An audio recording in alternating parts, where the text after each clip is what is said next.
Dana, can you hear me?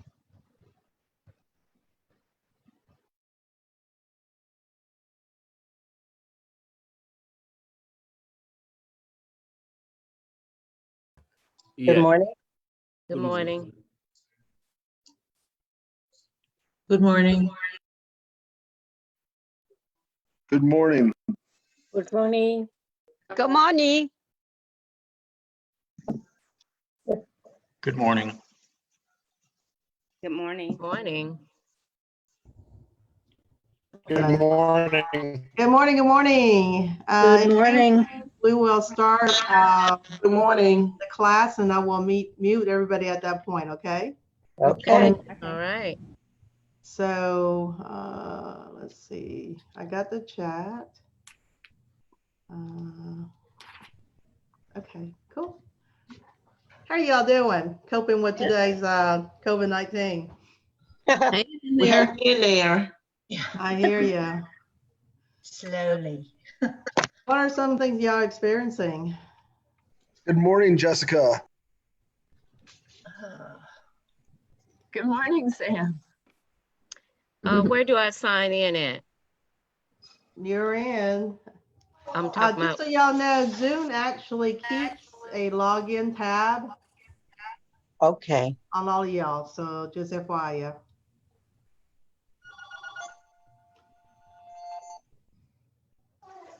And before we go online and start the CE class, please mute your phone, your microphone, so you're not disrupting.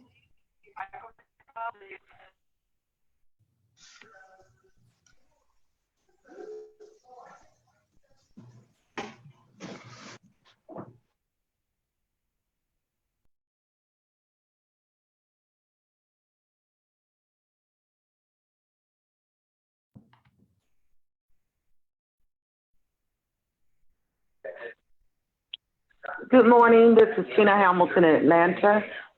I'm in the meeting. Yes, ma'am, I can hear you. Okay, great. We're going to get 3 hours credit for this class, right? Yes, ma'am. Okay, good. Thank you. How do I mute myself? What do you mean? To get back on mute. I got it. Thank you. It's okay. I'm gonna mute everybody once the class started. And right now, as people log in, they're able to talk. So it's okay. Okay, great. Good morning. I'm Joanne Watson. Am I logged on? Yes, ma'am, I can hear you. Okay, I'm Joanne Watson. Yes, ma'am. All right, thank you. I just want to make sure I was on. Yes, ma'am, you are. Thank you. I want to check. I see everyone putting in their license number and email address. Where do I do that? On chat. If you go in the chat. middle of your, see that right there? And Yes. you'll have a chat function here on that. I'm Yours might be sorry. a little different from mine, but there's a chat function. Do you need email address? Good morning. Group leader. I'm sorry to cut in. This is Tina Hamilton again. I'm on the phone. I don't have the online chat access. Okay. Can you take my information or what can I do? On your phone, did you register with us? Yes, I did. I got a link, but I'd rather use my phone. Right. If you use your phone should have a camera capabilities. Are you able to see? I the don't screen? see you. I don't see you guys. Okay, you may have to turn on your camera on your phone, because that's one of the questions when you log in. It's going to ask you about if you turn on your camera or have access to your camera. No, I dialed the phone number. I'm Oh, sorry. you dialed in. Just a Okay, you second. dialed in. That's okay. If you register with us, the only thing I hate is that you won't be able to see the material online. Because Are you going to send out the information? the information was sent out yesterday. Oh, I didn't get mine. This is Sarah. I didn't receive it. It's okay. Either. Sarah and everybody else, if you did not get any materials, will you please go ahead? Alan Richardson, who's my co-host, has posted the file online in the chat. So If you did not get it, please email to Alan, A-L-A-N, at Max, M-A-X-O-N-E, partners with an S.com. So Alan at max1partners.com, and he will send you the file. Okay, I'll do Okay, that would right you- now. Okay. Yeah. I'm sorry. I You're didn't going a get little bit either. fast. This is Wendy. I didn't get the email either. It's okay. We'll send it out. I know if you register, we sent it out yesterday around about, I think, 2 p.m. At the time, we have about 200 some registrant. So this morning, we'll pull up the new list and resend it to all the folks that registered between late yesterday to this morning. So if you did Okay. not get I it, may go have ahead. registered 2 days ago or a day ago. Can I get that email address again, Alan at MAX, what else? It's ALAN at MAXONE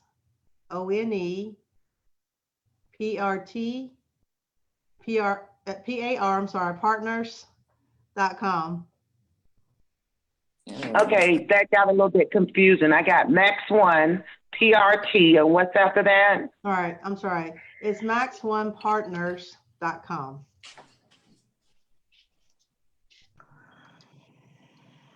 Thank you. You're welcome. And he'll send it to you. I can minimize the screen and come back to you once I get the material, right? Yes, ma'am. Or I guess I can look at it on my phone while you're Well, the teaching. material is going to be on the screen at the same time, just so you know. Okay, So you're good. thank you. Uh-huh.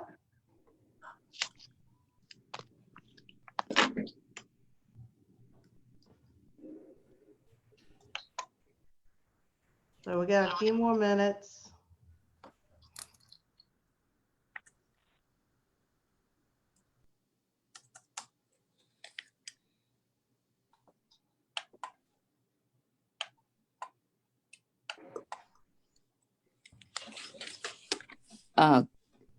When I was trying to log in online, Mm-hmm.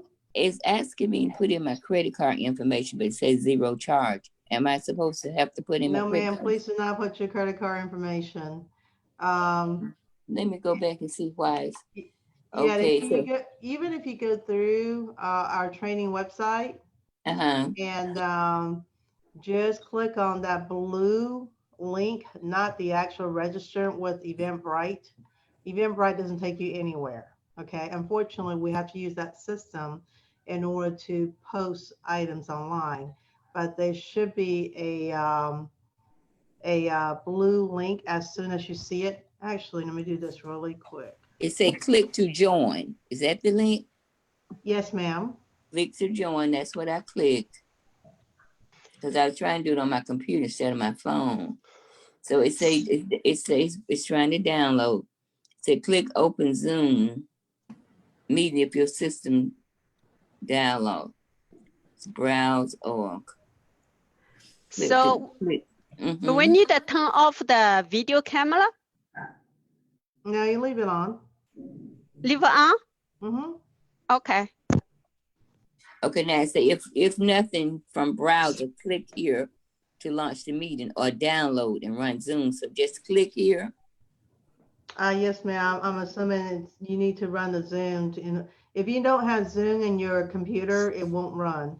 It's Yeah, like I an don't. app. I have it on my phone. I was able to get it on my phone. Yes, ma'am. I have to download Zoom. That was it. That was how I have to download it. Okay. Okay, to put it on my computer because I use my phone. So I have to download it. Yes, ma'am. We don't need to print it out, do we? No, you don't. Well, it's going to be presented here, and I'll go over it throughout the class. There was some homework prior to coming to class. I was hoping y'all get some of this done, but we can Yeah, go over it. I don't remember seeing it either. Let me see if I see it in my email. You sent your email? Yes, ma'am. And if you ever unregister yourself on our MailChimp, then it will not send the file out because basically your email is blocked from our system. Okay, what time did you send it yesterday? I think we sent one around about 2:30ish.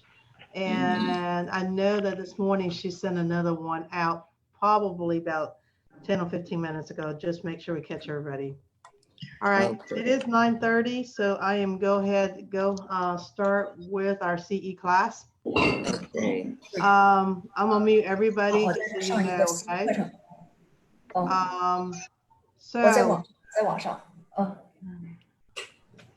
Okay, so this is a 3-hour C class. You must be on for the complete 3 hour to ensure credit. Please make sure any online classes you take for credit have been approved by Greg beforehand, or you will not get credit. Our class has been approved. If you have taken this class with the same course number in the past 12 months, it will not count for credit, but you can stay for the information. Zoom will record your login and logout time and add up your time. Everyone should have a microphone off. All comments and behavior should be the same as if you were attending this class in person. We ask that you open chat and give us your name and license number as a safety measure to ensure that you get your CE credit. We have co-hosts that will be engaging in chat to assist anyone and organize your question. I'll address those after the break and at the end of class in CE. We have a couple polls right before. It's actually questionnaire, but we call it poll. That's the way Zoom work. We'll get it as we go through the class. In case, and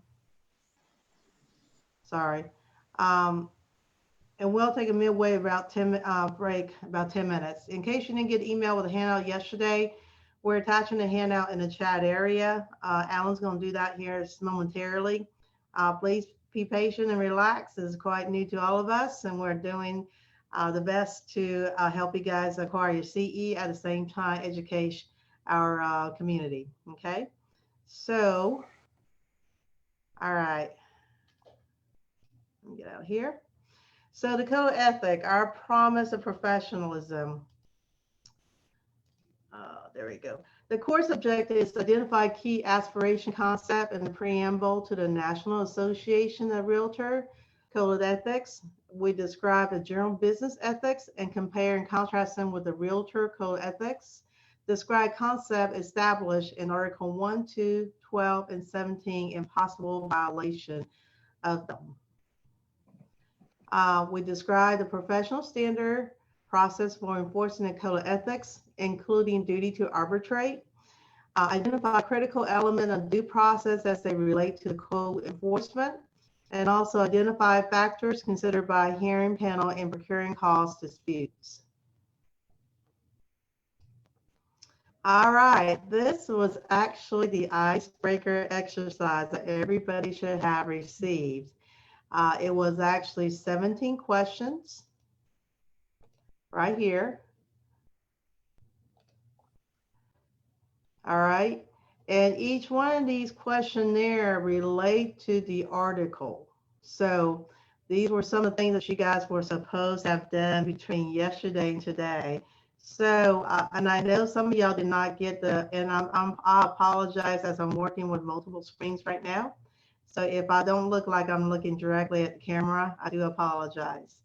But anyways, I just want to let you know these were items that were supposed to be done yesterday before class, because normally I would take time out and have everybody participate as a group and answer the questions. So unfortunately, this is such a different platform.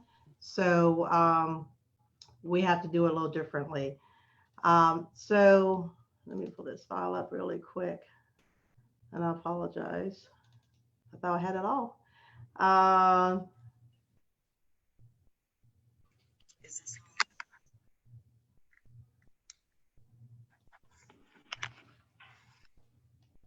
So anyways, so on number one, making, now you also got a handout that looks like this, which is the articles. And this is a 2020 article 1 through 17. And each article, as you can see, outline what representation of those articles are.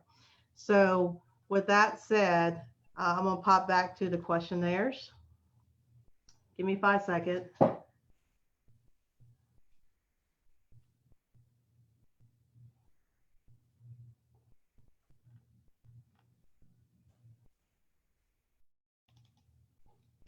You didn't see this. I'll pull it out. Okay. Anyways, with that said, the okay, did it go back?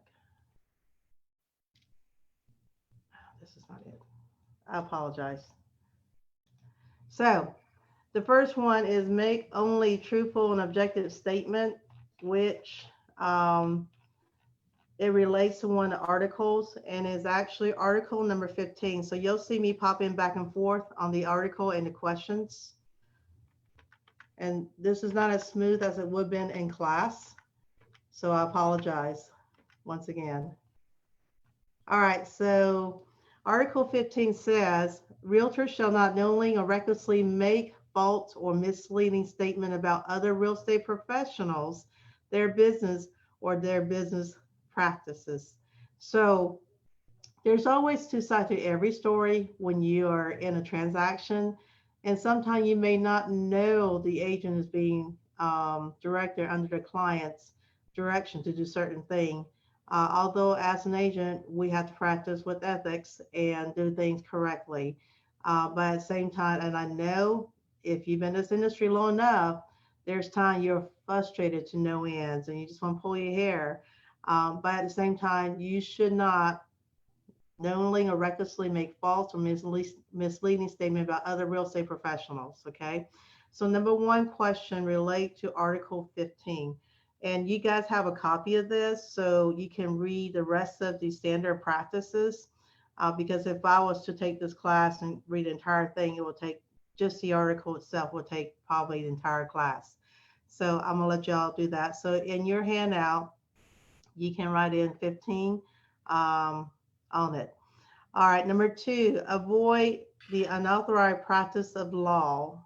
Okay, so Ming, yes. is there any way you can put the link in the chat, because I didn't receive the email. I'm not sure where I would go to pull this up It's to print okay. it out. Alan's going to upload the link to the chat. Actually, he's going to upload the file. Okay. Okay. Thank you.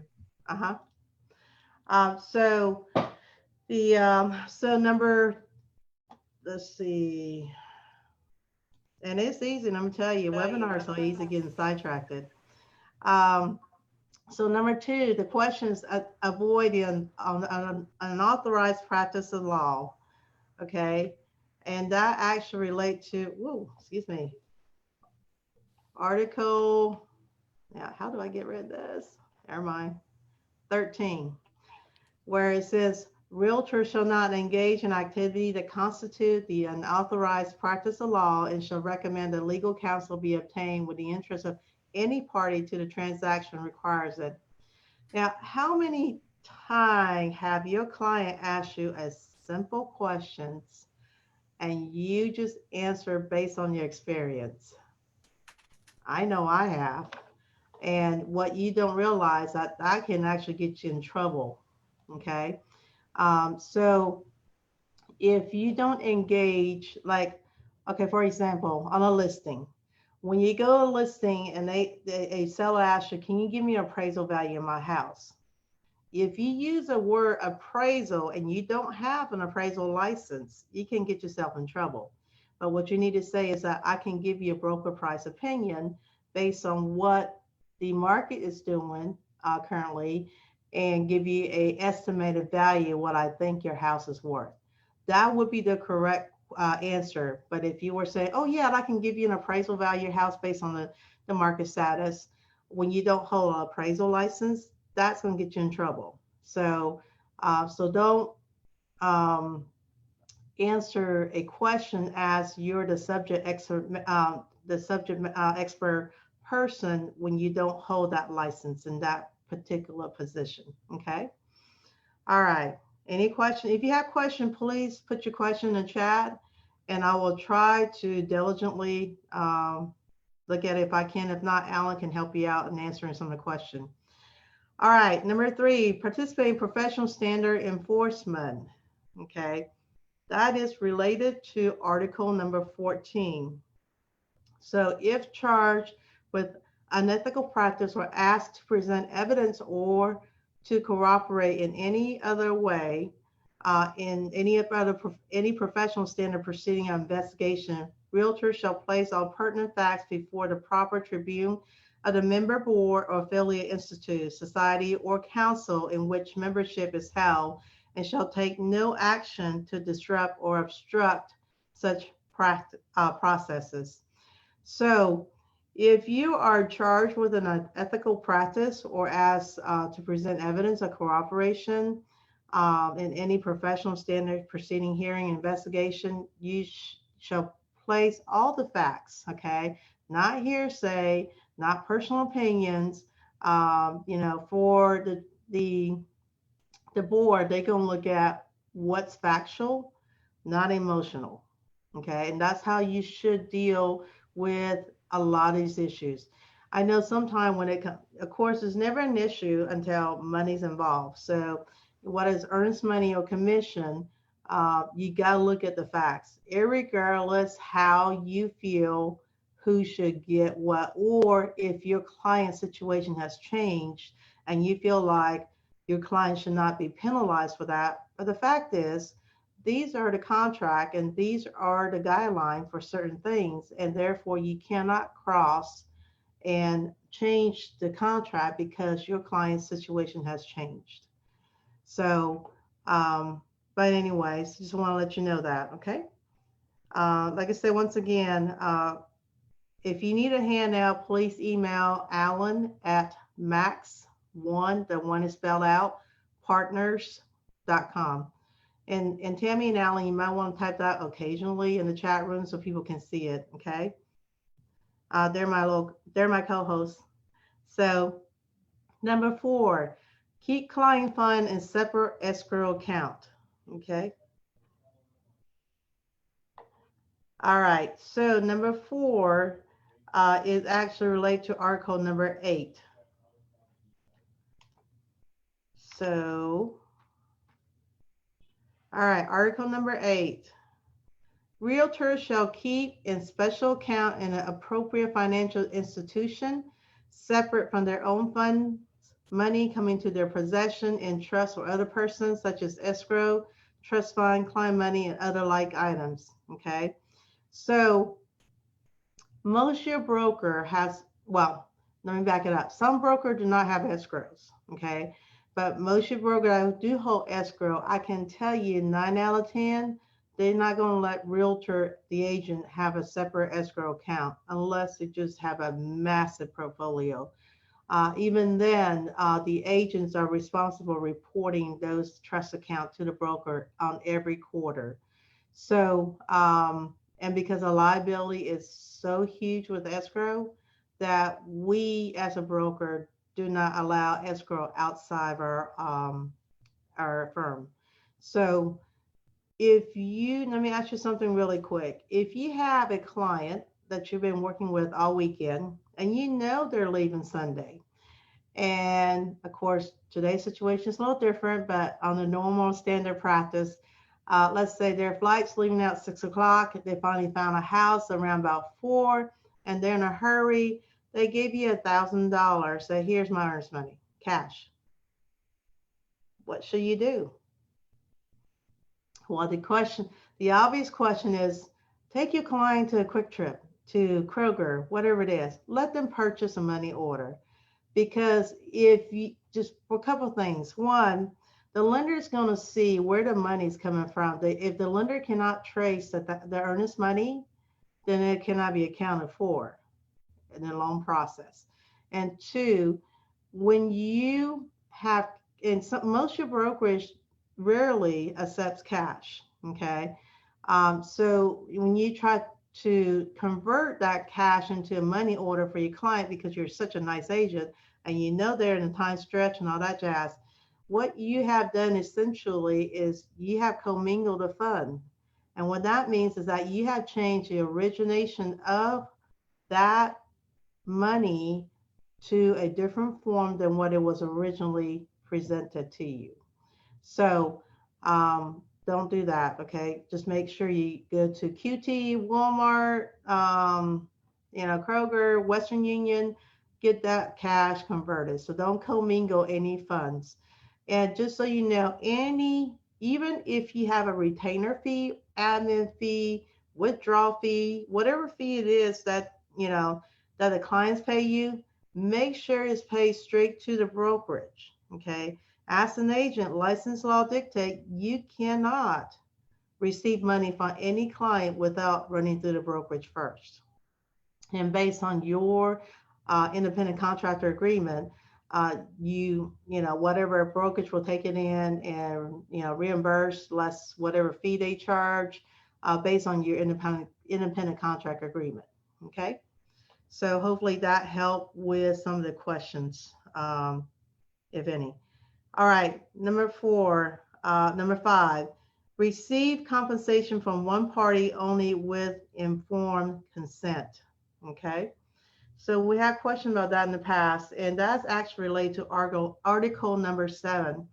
In a transaction, realtor shall not accept compensation from more than one party, even if permitted by law, without disclose to all parties and the informed consent of the realtor client or clients. Why is that? If you think about it, okay, if I and Bretta, we cannot have any, money that comes in without all the party being acknowledged that this is additional money I'm getting from, whatever it is, because my relationship, my affiliation with them. This is why all the company has the ABAD, the affiliate business disclosure, with most brokerages, indicating that because we don't know who you're going to use for lender, home warranty, attorney, we may have, as a brokerage, we may have a relationship with them. So we have to disclose that if, and most of your ABAD, affiliate business disclosure, are blanks, just basically a blanket statement saying that we may have an affiliation. Back to Article 7, we have to give consent, okay? Just like if an agent is rebating their client with part of their commission, first of all, it needs to be the agent needs to inform their broker, and it has to have the broker's consent.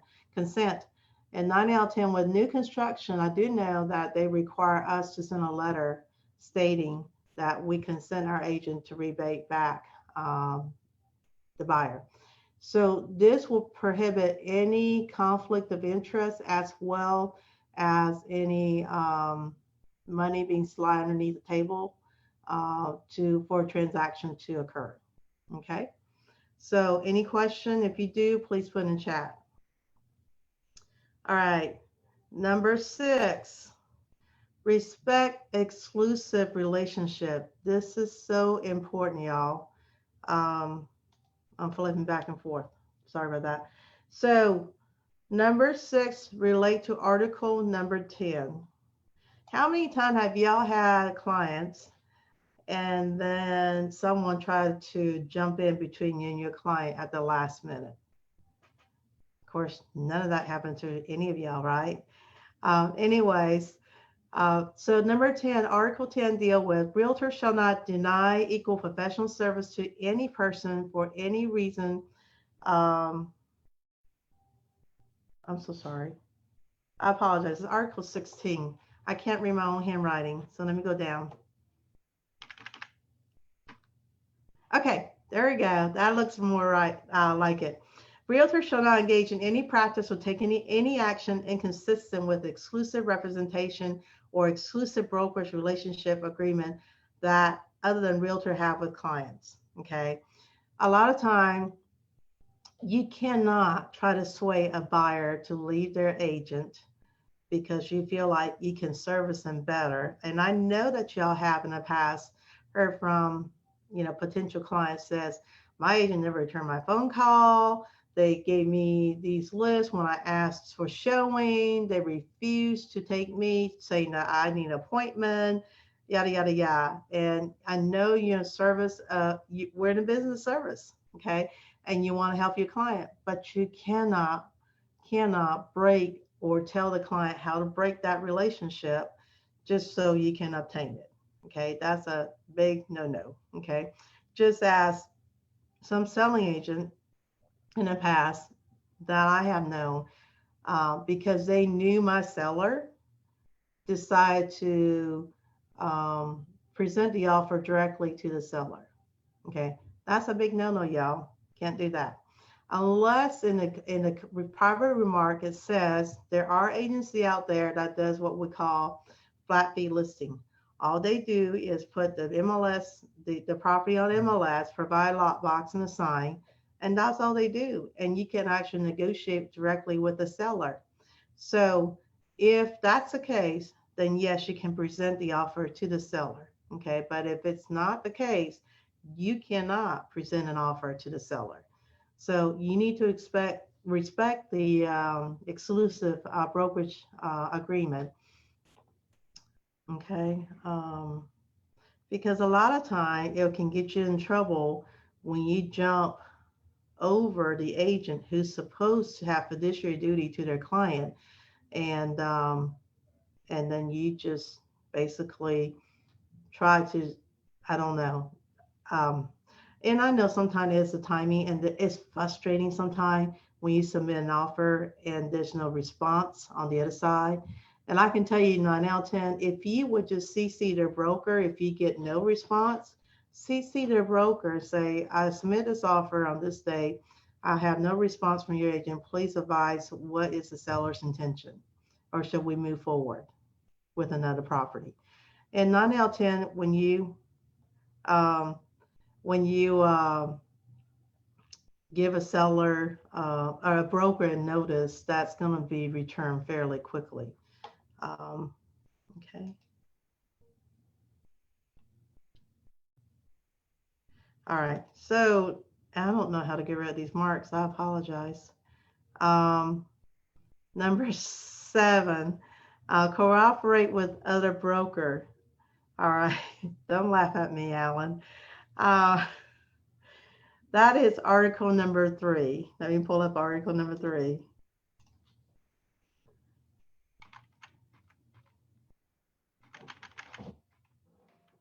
Alan to the rescue. Hey, who's doing this? Because I haven't moved my mouse. You are. It's annotated.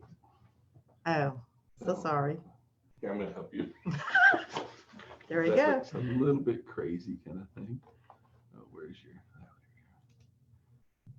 A lot of people were having a hard time getting logged in on this class. Really? Yeah, we were sent the license law instead of this one.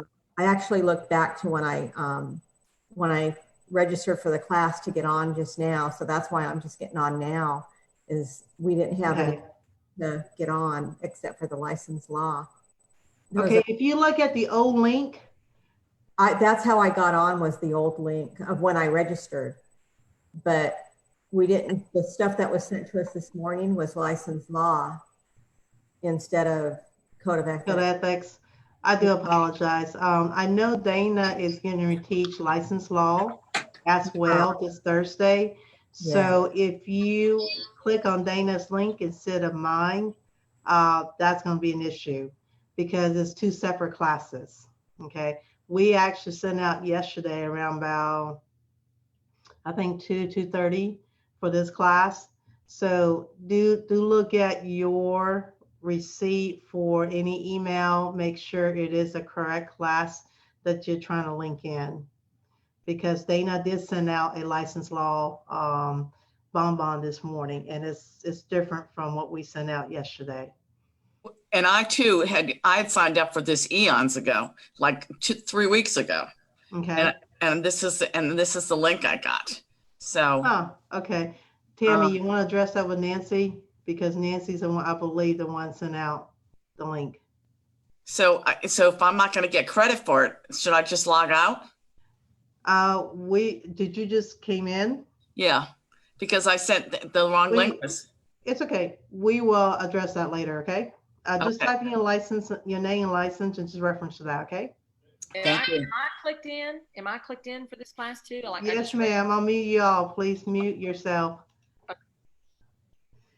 All right. Okay. So back in number 7, cooperate with other broker. That is actually article number 3. Realtor shall cooperate with other broker except when cooperation is not in the client's best interest. The obligation to cooperate does not include the obligation to share commission fees or to otherwise compensate broker. Now that last sentence is kind of interesting. As an industry in a residential, we are so used to co-oping, and that is our standard.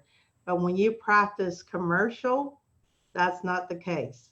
So basically an agent, and I know sometimes selling agent get really upset when they get that commission form and it sees 7% commission and then 2.5% on selling. They get really upset saying, why should the listing agent get all the commission? While the listing agent may have done more than the average in marketing and actually have spent some marketing dollars and what have you, and the MLS reflect 2.5% commission. So you knew going in that this property only have 2.5% commission. So don't get upset if the listing agent do take a bigger portion, and sometimes it's vice versa. So you know, their obligation to co-op doesn't necessarily mean it has to be split down in the middle. Okay, so I just want to let you know that. And also, as far as realtor cooperation goes, we will, you know, in any deal that you do, it's always best to communicate with all, you know, the other party and have a clear line of communication. When you do that, I found that it's easier to work the deal. Okay. And there are agents sometimes like to play, you know, playing games, I guess, and they won't cooperate as fully. All you can do is protect your client's interests and present things to the other agents and move forward. If it doesn't work out, it doesn't work out. We all know not all deal works out. So, but have a clear line of communication. Sometimes you may soften up the other side, but you know, don't give information that your client's not willing to share neither. Okay. So, all right, let's go to number 8. Disclose present or contemplated interest in the property. Okay. So number 8 is actually Article 5. All right, this annotation is killing me. Hang on one second. All right, there we go. Sorry, somebody just came in. I just muted them. Realtor should not undertake to provide professional services concerning a property or its value where they have present or contemplated interest unless such interest is specifically disclosed to all affected parties. So what that means is that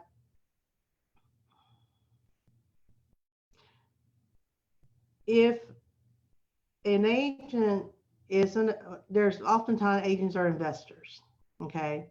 So if you are an investor and you went in with the intention of listing, okay, you need to let the seller know before they agree to listing. If your intention is to buy it as well, there are some agents out there that say, if I can't sell it, I'll buy it. Okay, fine. But before you can actually do a listing, you have to negotiate with the seller. What are you willing to buy it for if they don't sell it? Okay, that has to take in place prior to the listing agreement. So, and we know there are agents out there that says, if I can't sell it, I'll buy it.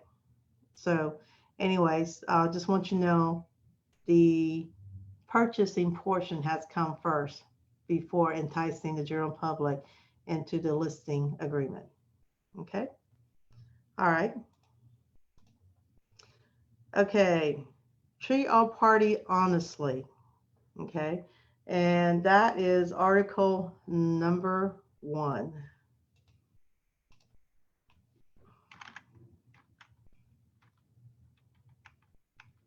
So when representing a buyer, seller, landlord, tenant, or other client as an agent, realtor pledge himself to protect and promote the interests of their client. This obligation to the client is primary, but it does not relieve realtor of their obligation to treat all parties honestly. When serving a buyer, seller, landlord, or tenant, or other parties in a non-agency capacity, Realtor remain obligated to treat all parties honestly. So as a listing agent, I know sometimes we're really fortunate we have both sides of the transaction. So most your brokers should not allow dual agency. The way we look at it, you can't serve two masters at the same time. So one of my agents told me once, well, I don't know if I should say this. You can't have a husband and a side because you can't serve them at the same time. So there we go. Made me laugh. So anyways, so even if you have, let's say your listing is your client, obviously, and a buyer for the agency that do not, brokers that do not allow dual agency, you can treat the buyer as a customer, okay? So even as a customer, do you guys give out the brochure that is already pre-written for the buyers? If not, please make a practice of giving out all the brochure all the time, because one, it will help you lessen your liability, and two, that you have dealt with all party honestly. So if it's not in your current practice to give out brochure that's pre-printed in a GAR or RE form, please do so at this time, because that'll make you look better. Matter of fact, I tell my clients, say, when you get bored, if you have a hard time sleep at night, here's some brochure reference to selling your home and what some of the procedure and steps. I always educate my client, because when you educate your client and you communicate with your client, they appreciate you a lot more, and they feel like they're in control of the situation as well. They're partnering up with you versus just you dictating how they should sell their house. So nobody like being bullied. It's a partnership when you're in a client relationship or a customer relationship. Okay. All right. The rundown answer will be displayed after I go over all 17 questions. Okay. Just want to let you guys know. All right.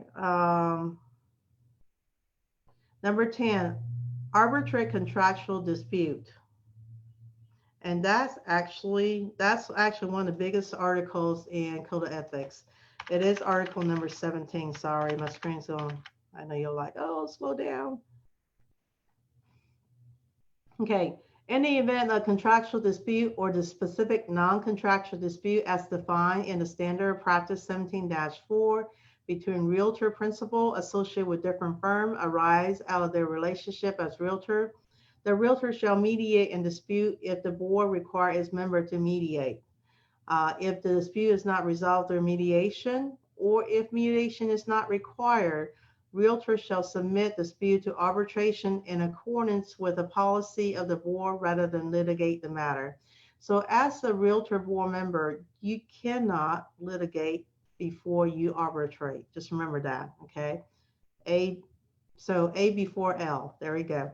In the event clients of realtor wish to mediate or arbitrate contractual dispute arise out of real estate transaction, realtor shall mediate or arbitrate those disputes in accordance with the policy of the board, providing the client agree to be bound by any resulting agreement or award. The obligation to participate in mediation and arbitration contemplated by this article include the obligation of realtor principal to cause their firm to mediate and arbitrate and to be bound by any resulting agreement or awards. So basically, as a realtor member, you have no choice but to mediate first and then arbitrate before you go into litigation, okay? So if you refuse to mediate, the board membership can kick you off, bottom line. As a realtor, that's one of your promise that you say you will do to be this part of this association or any association of a realtor board. Okay. So equal professional service for all, number 11. And number 11 correlates with article number 10. So article number 10 states, realtors shall not deny equal professional service to any person for any reason of race, color, religion, sex, handicap, familiar status, national origin, sexual orientation, or gender identity. Realtors shall not be parties to any plans or agreement to discriminate against a person or person on the basis of race, color, religion, sex, handicap, familiar status, national origin, sexual orientation, or gender identity. Realtor and their real estate employment practice shall not discriminate against any person or person on the basis of race, color, religion, sex, handicap, familiar status, national origin, sexual orientation, or gender identity. Basically, equal services for all, and this is under fair housing as far as that goes. Okay, now I know there's time that you feel like this is just not your thing, and I understand that. Rather just say that you refuse services, tell and say, listen, this is not my area of expertise. Just like, let's say, for example, I see some Tennessee agents that logged in that's had Georgia license. So for Tennessee agents, if you're unable, if you got a client in Georgia, but you're unfamiliar with that territory, you may want to just refer it out and state the fact that you're not familiar with that particular area that they want to look into, and that they will be best served with someone that you have vetted in servicing them. Okay, so one way doing business is referral, and rather than lose the client as a whole, do referral. It's very doable. So anyways, once again, let's say you have a handicap client and you're not familiar with handicap rules and stuff like that, but you do know an agent that specializes in that area, refer it out. So that particular client can be serviced to the best service that they can receive from realtors. Or if it's out in area, for whatever reason, refer it out, okay? But don't treat any client as if they are not worth your time, okay? Okay. Number 12, make your true position known when presenting offers, okay? And that actually go with article number 4.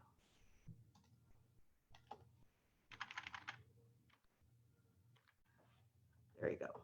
Realtors shall not acquire an interest in buying or presenting offer from themselves, any member of the immediate families, their firms or member thereof, or in any entity which they have any ownership interest, any real property, without making their true position known to the owners or the owner's agent or broker. This is where it's important in your contract. On page 1 of GAR, it says material relationship. You need to disclose if you're part of an LLC or investment group, or you're the seller of the property, and disclose your relationship with however client relationship you have. So in selling their property or in which they have any interest, realtors shall reveal their ownership or interest writing to the purchaser or purchaser representative.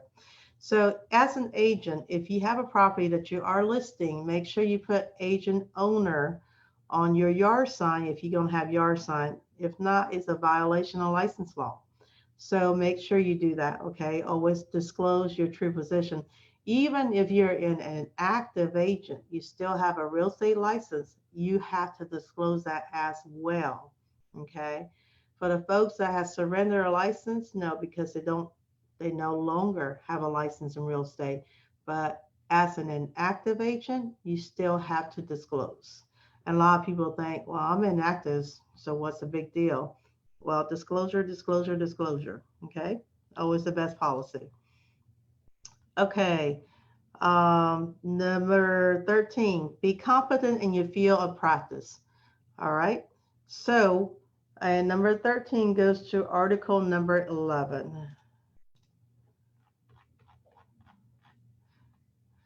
The service which Realtor provide to their client customers shall conform to the standard practice and competence which are reasonably expected in specific real estate disciplines in which they engage, specifically residential real estate brokerage, real property management, commercial industrial real estate brokerage, land brokerage, real estate appraisal, real estate counseling, real estate syndication, real estate auction, and international real estate. Realtors should not undertake to provide specialized professional service concerning a type of property or services that is outside the field of competence unless they engage in assistance of one who is competent of such type of property or services, or unless the facts are fully disclosed to the client. Any person engaged to provide such assistance shall be so identified to the client, and their contribution to the assignment should be set forth. So if you are a real estate, residential real estate agent, and have a client that wants to do commercial, okay, make sure you can find a mentor that is commercially, that deal with commercial, and have them mentor you, okay?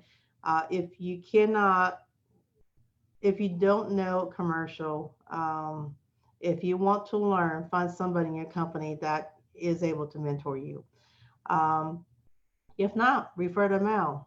Listen, the commercial real estate is a different arena, as well as a luxury real estate, because there's so much more demands on luxury, and a system has to be set up. It's not your average transactions. So once again, make sure you're competent in whatever arena that you're trying to practice. If you're unfamiliar with it, get further education on those arenas, get certification. Now, there are some available out there. Of course, they charge you, but it is what it is. So there we go. All right. Okay. Now, number 14, get transactional detail in writing. And then number 14 relates to article number 9.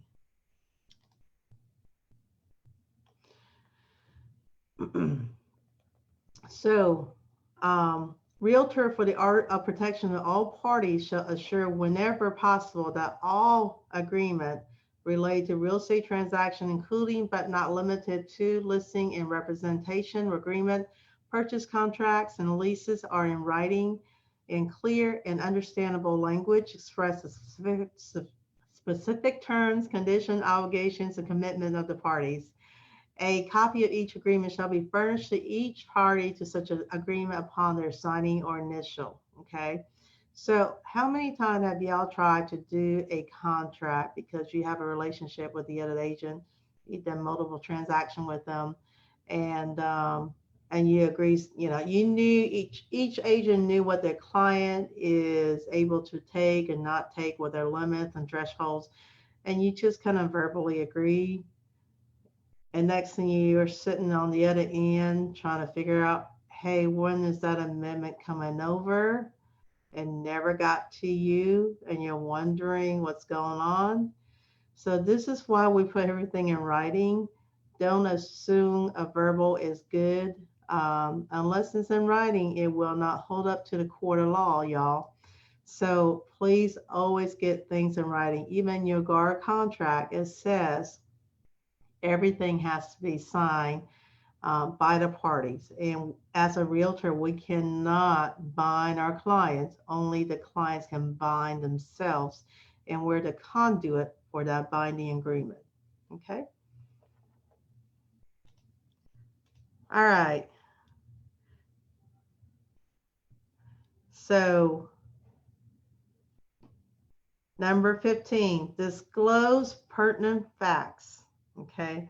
And number 15 relates to article number 2. This is quicker, sorry. Realtor shall avoid exaggeration, misrepresentation, or concealment of pertinent facts relating to the property or the transaction. Realtor shall not, however, be obligated to discover layman defects in the property, to advise on matter outside the scope of their real estate license, or to disclose the fact which are confidential under the scope of agency or non-agency relationship as defined by state law. So on your advertisement, I don't know if some of y'all realize this, when you put growing family on your description, that's actually against fair housing. You can describe large square footage, but you cannot describe the character. You can describe the property condition, what it has. Don't say gourmet kitchen or gourmet chef, a kitchen for a gourmet chef, because you're actually describing the character of the people that can potentially, that you're trying to get into the property. That will be considered discrimination. But you can say, you know, gourmet kitchen with wolf or sub-zero refrigeration and freezer, stuff like that. Things like that you can describe, but you can't describe the character. So as far as layman defects goes, listing agent, if I don't know if you ever had this situation happen to you, where you walk the property with a seller and then you go down a basement. And down a basement in a corner, you notice there's a hole in a corner, and you ask the seller about it, and seller says, "Oh, don't worry about that. Here's," and drag a piece of furniture over to the location where that hole is. Say, nothing to see.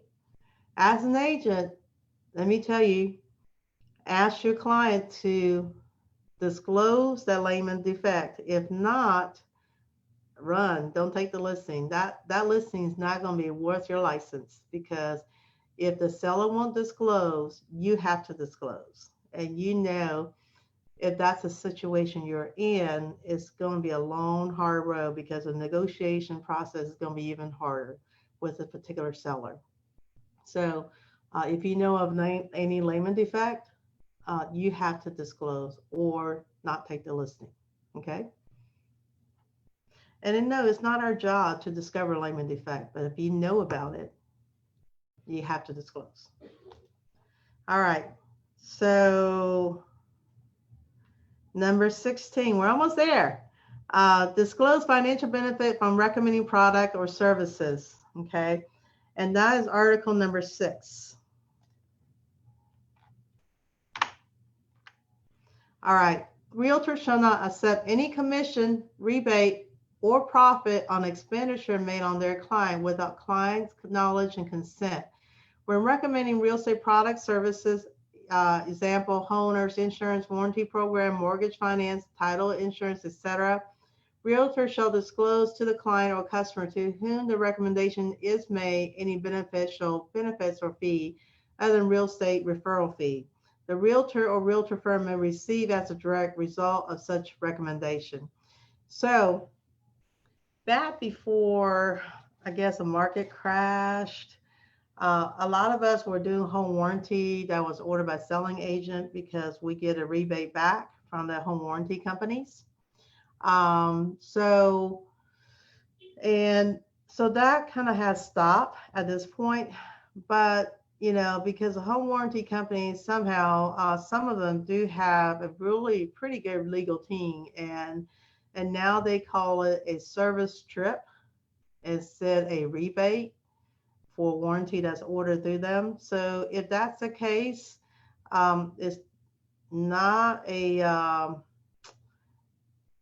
real estate related in that aspect. But if I were you, I would disclose that we are getting a service call expense sort of thing. So if your firm is with a warranty company that do give a service call, a check to the firm, you might want to mention that, okay? If you're in clear of everything you do, there's never a client says, well, she referred me to, or he referred me to this warranty firm when I had 3 or 4 other choices I could have chose. So agents don't ever give your client just one options for home warranty. Make sure when you do any referral, minimum 3, okay? You can say this is the one you prefer because of their product, but don't limit them to just one choice where there's no other firms that are selectable by the client, okay? All right, number 17, last one.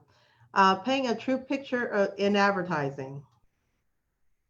And that is article number 12. 11, there it is. Realtors shall be honest and truthful in their real estate communication and shall present a true picture in their advertising, marketing, and other representations. Realtors shall ensure that their status as real estate professional is readily apparent in their advertising, marketing, and other representation, and that the receipt of any real estate communication are or have been notified that those communications are from a real estate professional.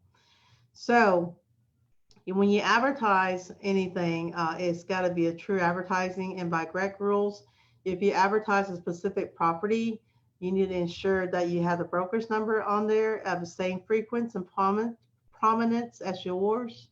And if you are not advertising, if it's just a flyer mail out to a specific geographic farm you're doing, that is not required for you to have the broker's phone number, but it is required for you to put the broker's logo on the card, okay? Because you can't, like, for example, the agents have a company called ABC Realty LLC or what have you. That can be very misleading because the public would think that the ABC Realty is the firm, not whoever firm that holds your license, okay? So make sure when you advertise, that's clear and precise in your advertising. All right, that was all 17 articles. Yay. All right, let me see if we can get out this now.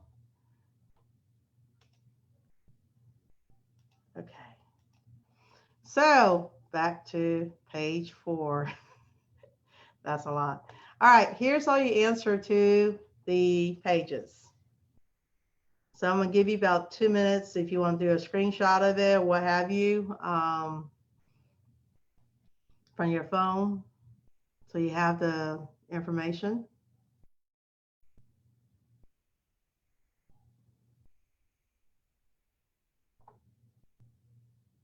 Have y'all got all most of your questions? As the facilitator, I can't see your chat without being constantly disrupted or see squirrels. So if you have any questions, please post them in chat and Alan will answer those for you. All right, moving on. If you did not get this, we can post it out later if you think you want it, but you should have the handout. If you didn't get the handout before the class, please email Alan at max1partners.com. And Alan's going to type his email in the chat as well so you can see it. So moving forward. Okay, history of co-ethics. Pre-1900, there is no licensing of real estate practitioner. It's purely speculation, exploitation, and disorder. Caveat emptor govern the transaction. So, National Association Realtor formed in 1908, known as then as National Association of Real Estate Exchange. Sounds fancy. So Code of Ethics adopted in 1913. It established a professional standard for conduct. First ethical code for business after medicine, engineering, and law. It focuses on service to the public, commitment to the professionalism, included duty to client and duties to other brokers. The Code of Ethics, so we're moving along pretty quick on this with your handout. So if you have your handout, you can follow it. So the Code of Ethics was the basis for later adopted license law, okay? Since its inception, the code has required arbitration of contractual disputes between among realtors, respect for other broker, exclusive relationship with clients, cooperation between and among realtors. All right, part 2, business ethic, NAR codes of ethic, and pathway to professionalism.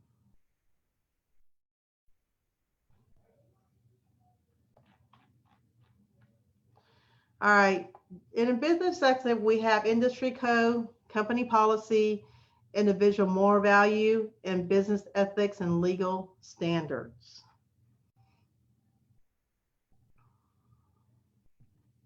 Oops, sorry. So one thing that realtors share in common characteristic is that regardless of real estate business, especially such as appraisal, property management, etc., all realtor are bound by the code of ethics. And a code is a good business, honestly, because it gives us a guideline how to practice honestly with integrity and with character, and also help us to kind of stay in line when there's issues arise. All right. So you want to know, prior to that, what's a business ethics? Is just basically industry code and standards, company policy and practices, and individual practices. Sorry.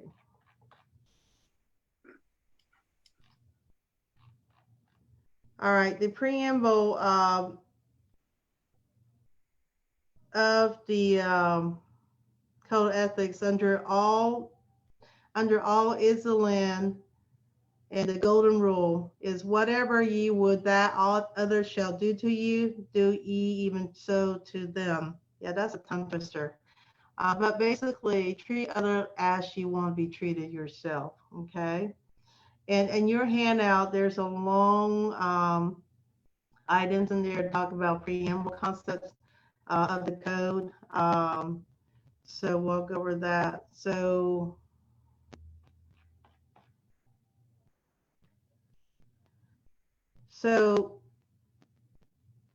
alleged violation preamble may not be basis for disciplining a realtor.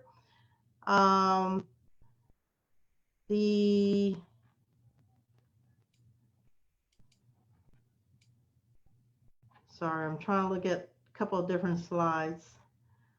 Hang on a second. Oh, can I go back? All right. The structure code ethic, there's 3 sections: duty to clients and customer, and duty to the public, and duty to other realtors. Okay, and it's all in your handout, and we talk about what those duties are.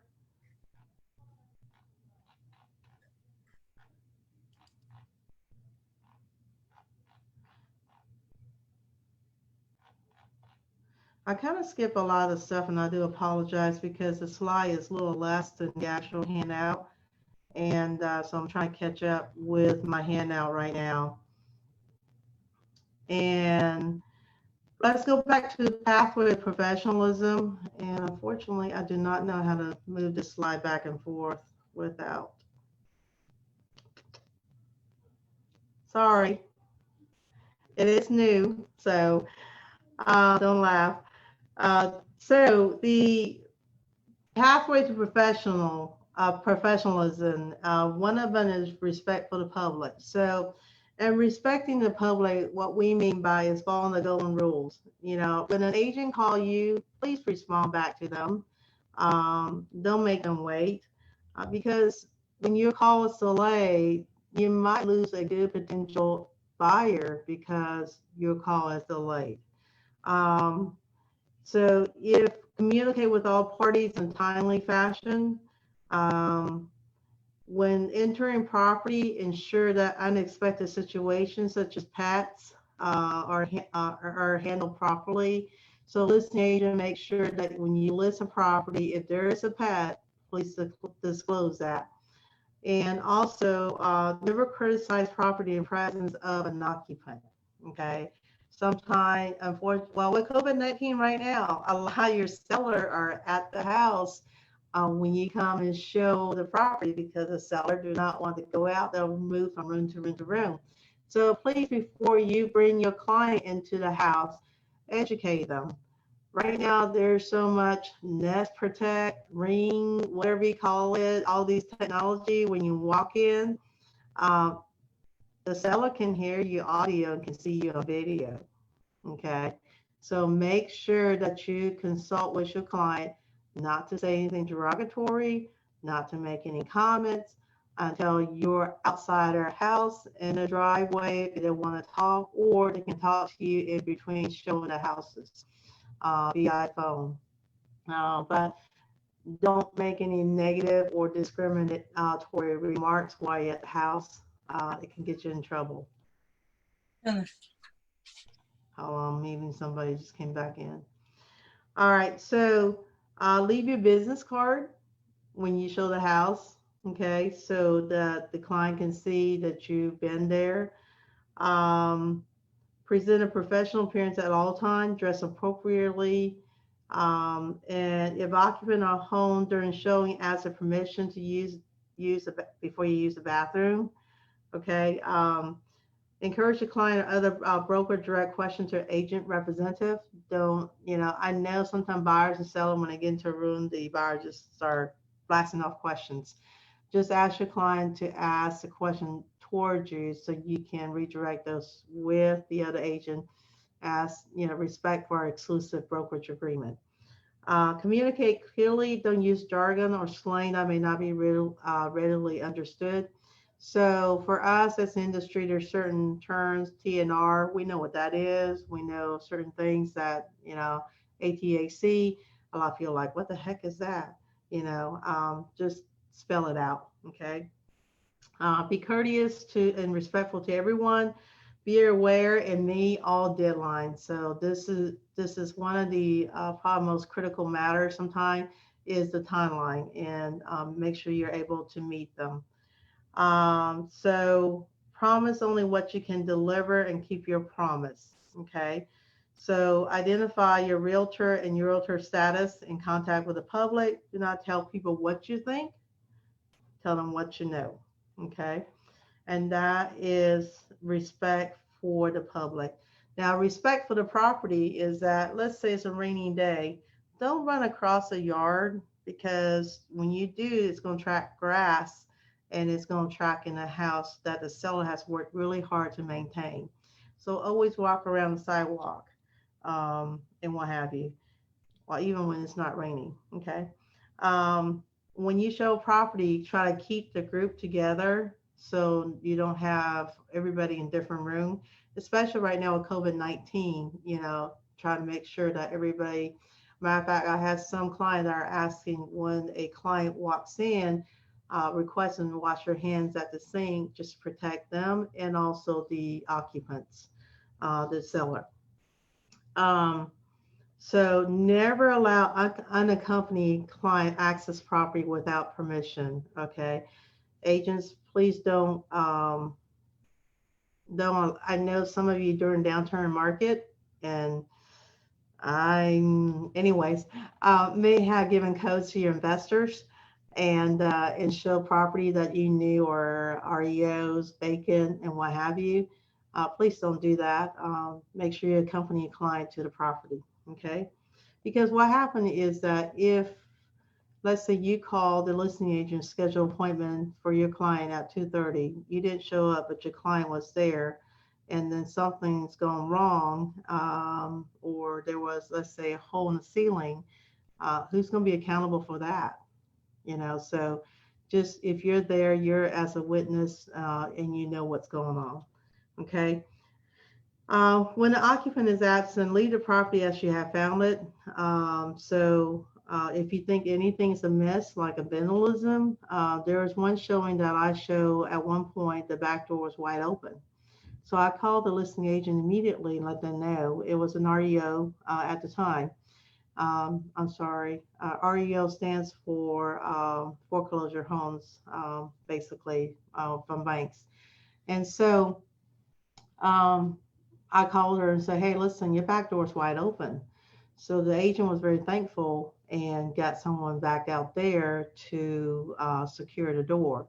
So if you see any vandalism or anything like that, or somebody, maybe an agent before you, had a very enthusiastic buyer that is a contractor, decided to go up in the attic, check the attic space, and step in between the rafter, then, you may have to. Your slides aren't advancing. You're still showing page 7. Oh, sorry. Well, this is a section where, okay. Wow. The reason it's not advancing because I actually kind of slide through the previous slide too quickly. So I apologize. I'm actually retroing back a little bit. So you want to make sure if there's any vandalism that you report immediately, because the agent 9 out of 10 has a super lockbox which register you at the time you go in. So if you don't call the listing agent to let them know of any vandalism, then the next agent behind you may be calling them and they think that you or your client has done the damage. So always report any vandalism or damages, okay? Respect for peers, basically respect other realtors, identify. So when you guys call another realtor, don't act like you're a buyer, okay? Just let the other realtor know that you're a realtor, that you're asking a question for your client, okay? Because a lot of times, once we get a phone call, we never know who's on the other line, and so we will discuss certain thing, and next thing we know is like, oh, by the way, I'm a realtor.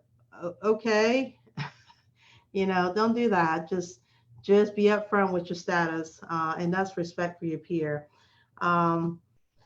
Avoid any inappropriate use of endearment, other languages. And I know sometimes when we are in transaction, we get really heated. Always stick to the fact, y'all. Don't let the emotion overrun you, because when you do, nothing's gonna come out of it. Okay. So also make sure you replace the key in the lockbox every time after showing. There are times that I know the keys were not replaced because I get a call from another agent right after them saying the key is gone. So just make sure y'all don't take keys. To be successful in business, mutual respect is essential. Okay. And that was okay. So moving forward.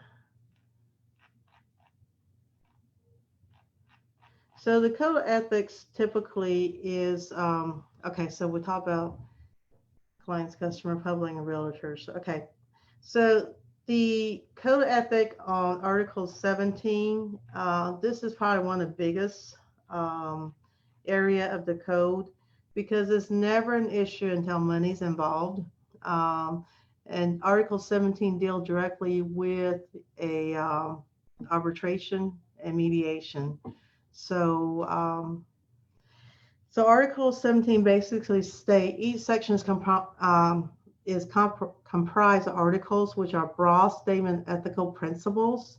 Only article of the code may be violated. Okay, so when I read you guys the articles earlier, that was a broad statement. If you look down each one of the article afterwards, those are the specifics on the article itself. All right, the standard practice is to support, interpret, and amplify each article. It may not be charged, but may be cited in support an alleged violation. Okay, so, okay. The official case interpretation is basically fact situation for which each article in or standard practice of code are applied, may not be charged, but may be cited in support of an alleged violation. Okay. How the code ethics evolves. Okay. Usually amendments are made during mid-year meeting and realtor conference and an expo. If any of you if you're a realtor member, if you've never gone to the expo, let me encourage you do that, because you'll find a lot of exciting items in there, as well as meeting some folks that are very knowledgeable in the industry, as well as some of these shorter CE credit that's being sometimes taught in those expos. And I know one year I attended Seth Wiseman class, and it talked about more legal matters and from his perspective. And it was good to know all angles of our industry, just so we can be better informed agent in dealing, and also prevent some of the issues that may arise if that we can actually spot them before it becomes an issue. Okay. So anyways, revision provide typically the revision require approval by NAR Professional Standard Committee and Board Director, and the interpretation and procedure subcommittee of Professional Standard Committee recommend many changes. Okay, so basically all your subcommittee of Professional Standard recommend the changes, and the revision is basically approved by NAR and is amended during mid-year meeting and Realtor Conference and Expo. I know every February we have one here at the Capitol. I encourage you to go. It's a free event for you guys on Realtor Day. If you guys want more information and the other days that are available, you're able to get in. Of course, you got to pay, but I promise you, it's a very good education. Okay. So any changes to article code also must be approved by NAR delegated body. Basically, I used to sit on a state board. At the end of the conference, all the different regions will bring up some of the stuff that's being discussed. And basically, we vote on it and go through the process. And it's a really, really educational. So, and you get to see what the industry is doing. You get to see what your NAR body is doing for you, as well as on a local and state level and national level. So the code and the law, the code ethic must be reasonably constructed with the law, imposes duty typically above and in addition to duty imposed by law and regulations, and reinstates certain fundamental legal principles. Okay. The pathway to professionalism, there's 3 sections: respect for the public, respect for the property, respect for the peers. And I just went over all that earlier. Okay. So part 3, enforcement of the code of ethics. So to enforce the code of ethics, every association that you belong to is responsible for enforcing the code. This includes providing mediation and conduct ethic and arbitration meeting. Only realtor and realtor associate are subject to the code. So non-board member are not. In association where someone holds, but that does not mean that they're not abide to licensed law, okay? In association where someone holds a membership or gain MLS access, has jurisdiction to process ethic complaint and arbitration requests filed against that individual. Association do not determine violation of law and regulation, okay? So the association dispute and resolution, there's 2 options. One's informal, one's formal. The ombudsman and the mediation are informal. And number 2 was ethics complaint and arbitration requests are formal, okay?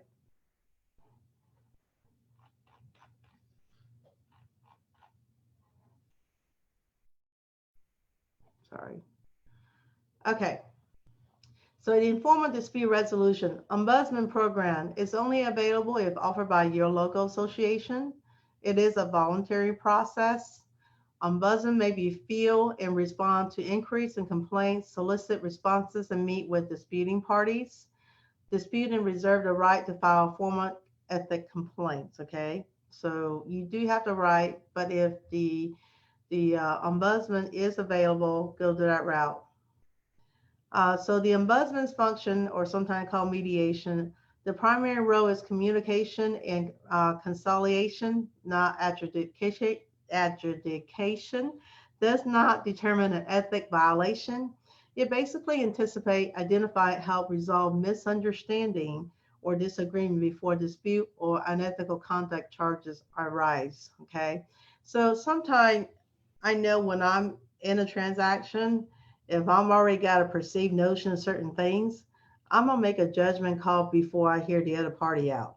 So sometimes it may be easier for a third party to kind of gather the facts and pinpoint the facts and get it resolved before it becomes a huge, who can say the best foul language in the world. You know, that has happened in the past when the emotion gets really strong, and then the everything, nothing's sacred after that. So anyways, so ombudsman can actually help your breakdown in communication and develop acceptable resolution between disputing parties, okay? And I've seen that done before, and it's really, really nice to be able to kind of bridge the gap sometime in communication. Sometimes it's just that you may, or the other person may have a bad day, and whatever is being said is not being filtered correctly, is being filtered the way they perceive it, okay? So Informal dispute resolution is also another word for mediation. It's also a voluntary process unless the association at its discretion requires realtor member to mediate per Article 17. The enable bylaw provision found Article 7 of the NAR model bylaw for local member board must be adopted to mandate mediation. Okay. So informal dispute resolution, disputing party meet with a mediator appointed by the association.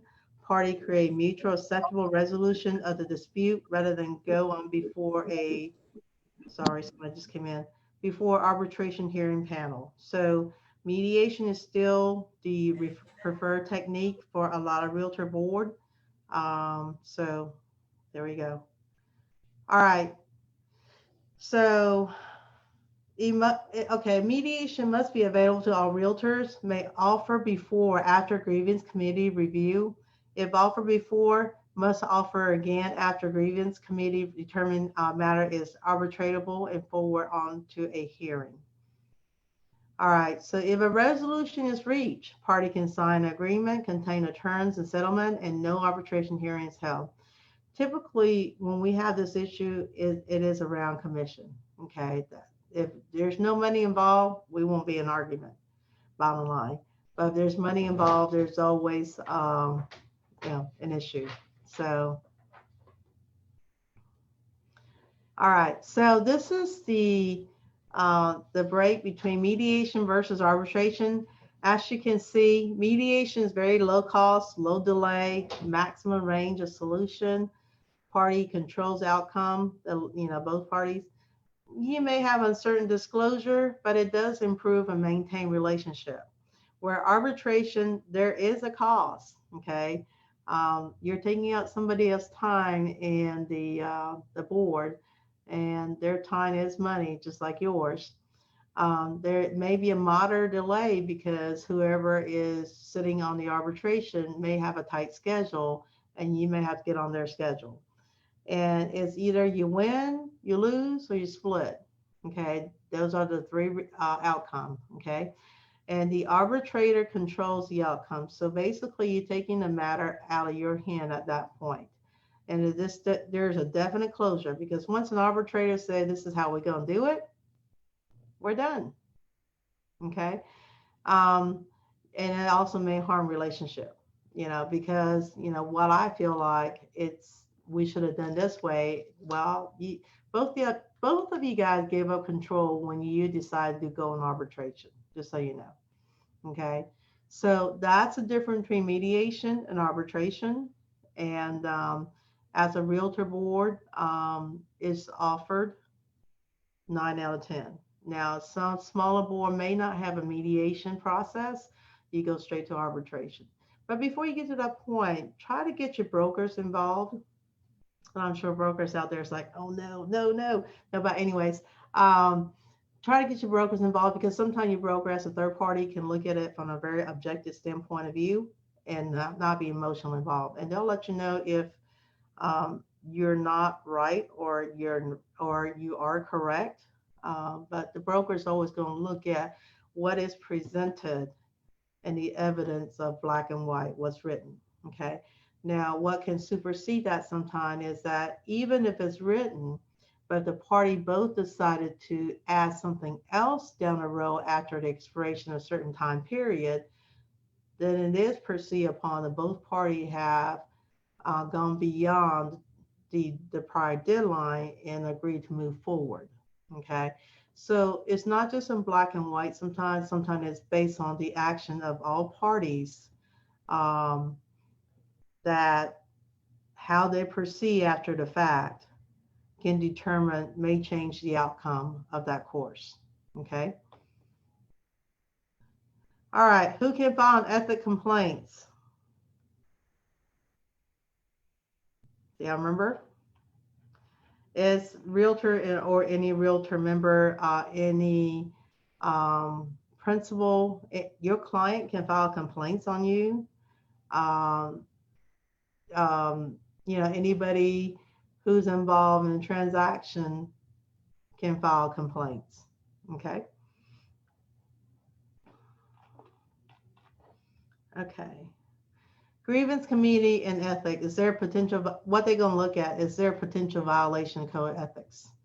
So they're going to look at all 17 articles that we went over earlier and going to see if you have violated, whether it's an exclusive buyer brokerage, whether you have dealt honestly with the public, whether you have not kept the trust fund intact. So all these are ethics violations. And some of these ethics violation runs along with license law too. So special earnest money. So the ethic hearing panel, following a hearing, panel decide whether the code ethic has been violated, proven through clear, strong, and convincing evidence. Okay. If a code violation is found, then a panel also determines the discipline. So if you violated, there is going to be discipline. And honestly, as a brokerage, if you don't have certain procedure and policy in place to kind of, in your independent contract agreement with your agents, if your agent violates something that was not a guideline with your independent contract agreement, the brokerage may be looking at some type of liability as well. So it just depends on what the case is. Each, like any client that we deal with, all clients are different, all contracts are different. There's never two alike in any transactions. All right, so the authorized discipline are letter warning, letter reprimand, education, fine not to exceed $15,000. Y'all, that's a lot of money. Probate of 1 year or less. Okay. Suspension of not less than 30 days, no more than 1 year. Okay. Expulsion from membership for 1 to 3 years, and suspension or termination of MLS privileges. Y'all, if I've been suspended or terminated from MLS, I can tell you I'm not going to do my job. So, nor can I list, nor can I service my client properly because I have no privilege at this time. So just make sure that you treat everybody equally and you watch those timelines.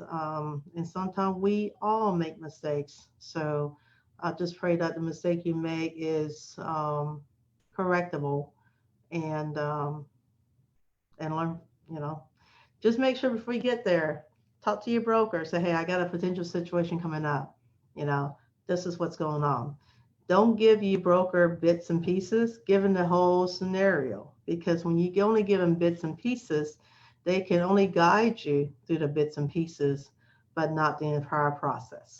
Okay? All right. The primary emphasis of discipline is educational to create heightened awareness and appreciation for the code of ethics.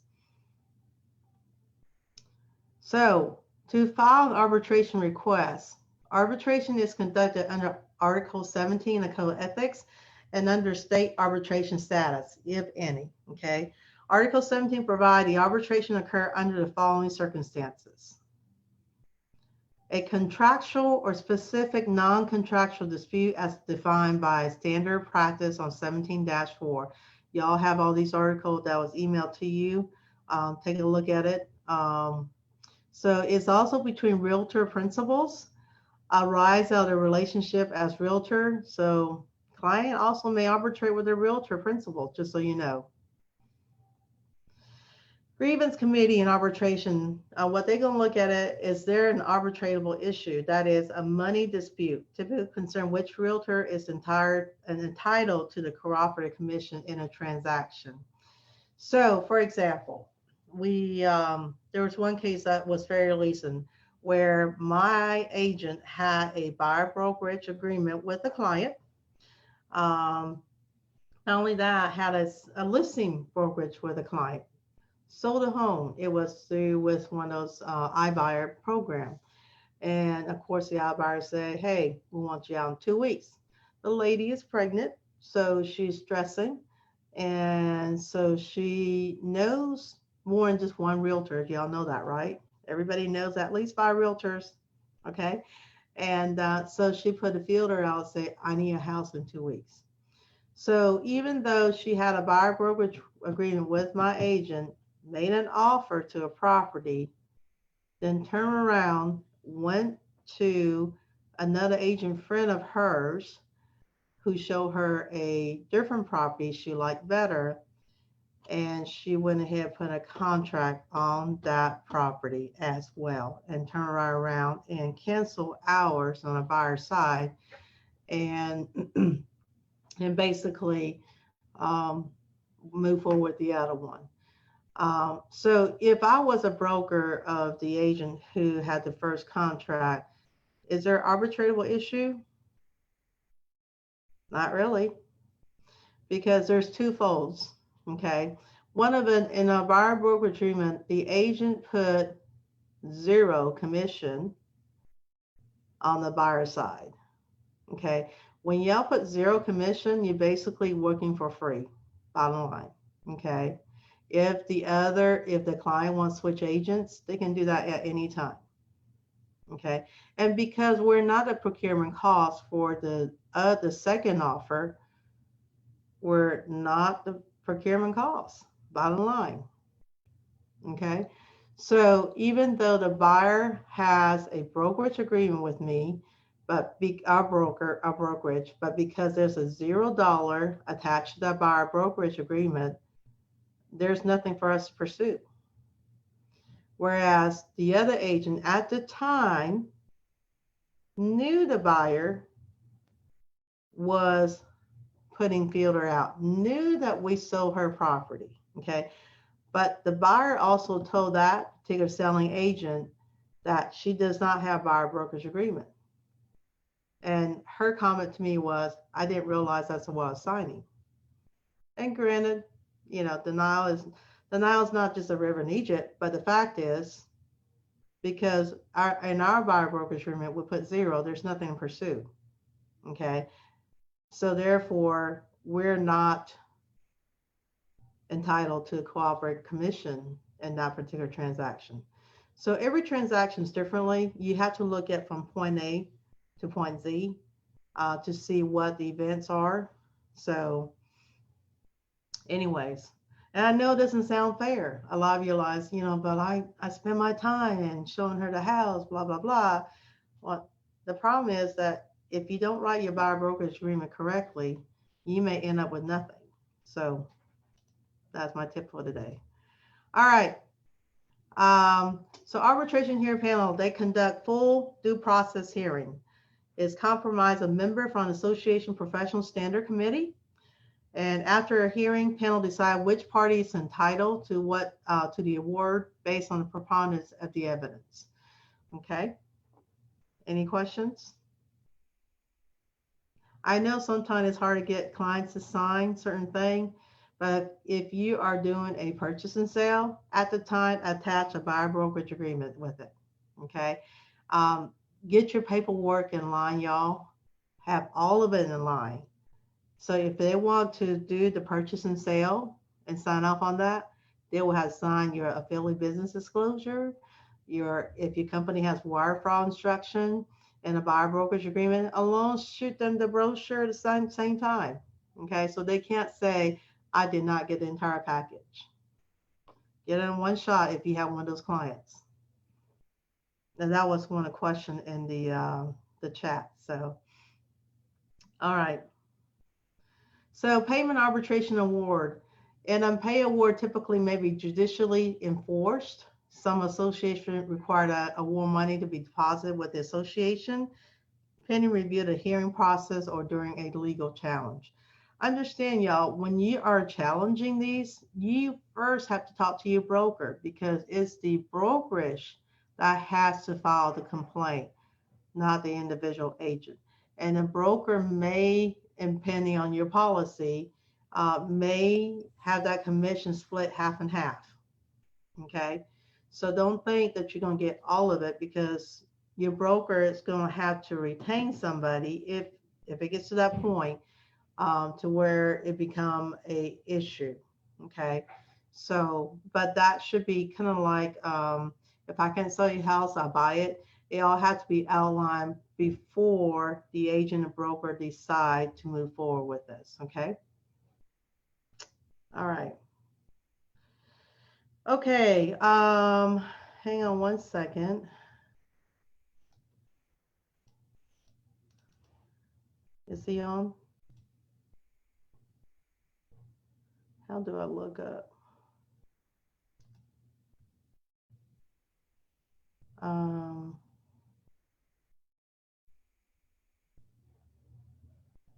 There it is. Okay, it's 11 o'clock. And before we take a break, I'd like to introduce David Caramitro with Homeowner Finance Group. He has sponsored this class for us. David, you actually have control. That's dangerous, Ming. I know. Scary. Stay by the control panel. Right. Hey, good morning, guys. I'm looking at my screen trying to see if it's morning still. I think it is. It's been a long day, long week, long month. I did. Listen, so I am the area manager of Homeowners Financial Group. I cover the states of Alabama, Georgia, and South Carolina for my organization. Grateful to be on. I'm grateful to be talking to everybody. It's a weird time. Things have kind of changed a little bit. I think all of us at the beginning believed it was going to be something really short term. I still believe it's going to be short term, but it's just gotten dragged out a little longer. With that said, let me start with the idea that everything in our world, no matter the industry, especially in the United States, operates off of consumer kind of sentiment. So from our seats, we drive that consumer sentiment. We help. We're not saying to necessarily kind of give a false narrative of what's going on, but more than anything, just kind of be positive in it, because everything will be driven by consumer sentiment. In a bad way, for an example, today, the stock market is down 2.5%, 3%, and it really has to do with retail sales and where they are today. Well, we all knew that was coming, but the moment the bad news hits, it just kind of snowballs into something bigger. Now, having said that, this is real what we're facing. We've seen in our industry on the lending side, a lot of product suspension. Listen, I think for the most part, a lot of these things will come back for us. I think we got to get the economy jump started again. Today, though, for instance, there's quite a bit out there on the jumbo side that no longer the jumbo investors have said, listen, we're suspending our products. A lot of down payment assistance programs. It's all risk related. Right now, the fear in the market is that lower credit profile borrower is probably going to be more impacted than anyone. And when that happens, the end investor that goes to buy the paper that you guys kind of start stitching together through a contract that we fulfill through a mortgage product, and it eventually becomes a paper that's sold into the secondary market. The end investors are very weary right now. They're not buying that paper. So when they're not buying it, it's supply and demand.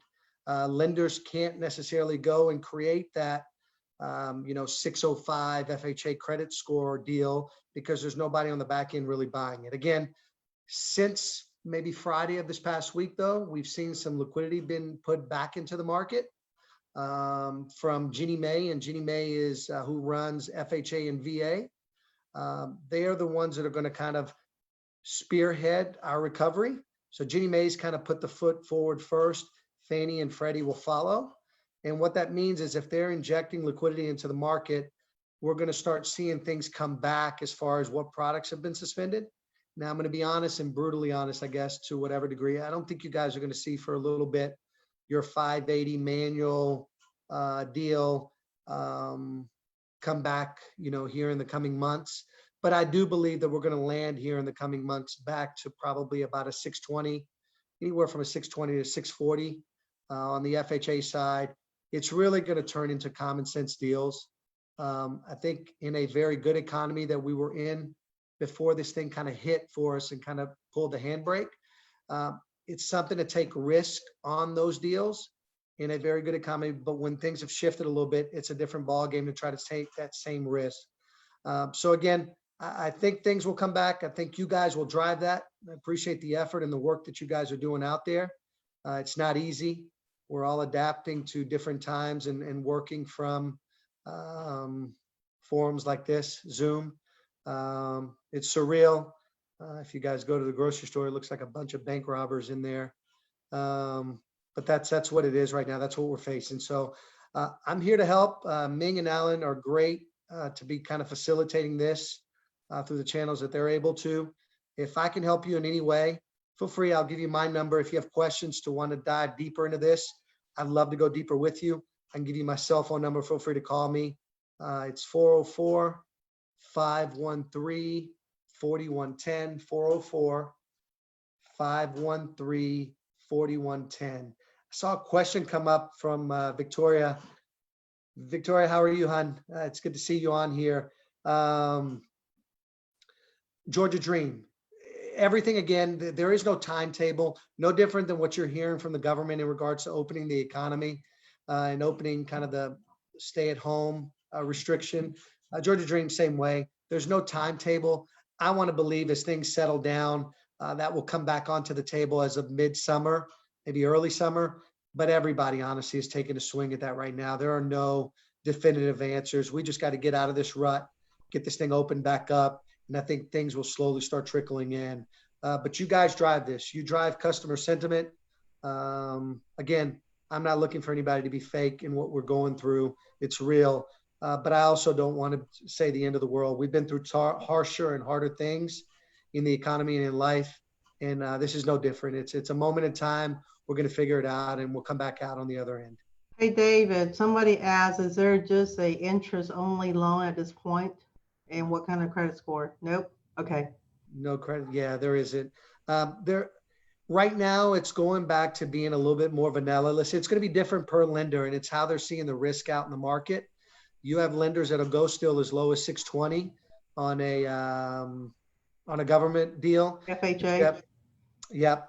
And then you have on the flip side, people that are seeing the same deals are going to 700 as their minimum. We're right in the middle as our organization at 660. I see us kind of dropping back down to 640 here soon. But there are loan products out there. We are working. You guys are working. We are seeing a good amount of transactions. No one's going to say that it's the transactions that we saw right before this hit. But there is business being done out there, and credit to you guys for being out there on the front lines. Yes. Any questions that I can help with? Any other questions that are, let me make sure I got my chat board up to see all the questions. And that is my number. Yeah, David's number is 404-513-4110, right? That is correct. Okay, it's on the chat. Really quick, everybody, if you are a board realtor, we just posted the education certificate on the chat for you to download. For those of you that are board member, you need to take this, fill out your information on it. I already signed it, and present and fax it or email it to your local board. Okay.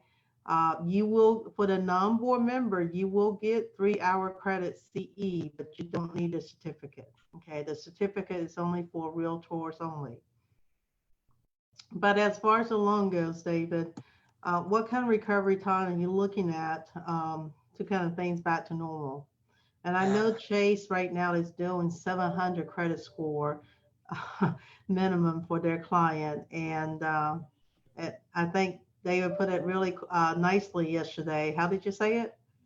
Listen, it's a diplomatic way, because the big boys like Chase, Wells Fargo, Bank of America, they can't opt out of not lending. They don't have that option because of their size and who they are to the government. But they have a different way of telling you we're not going to lend. They're going to say we're doing 700 credit scores and 20% down. That's their way of saying we're not going to do mortgages for the time being.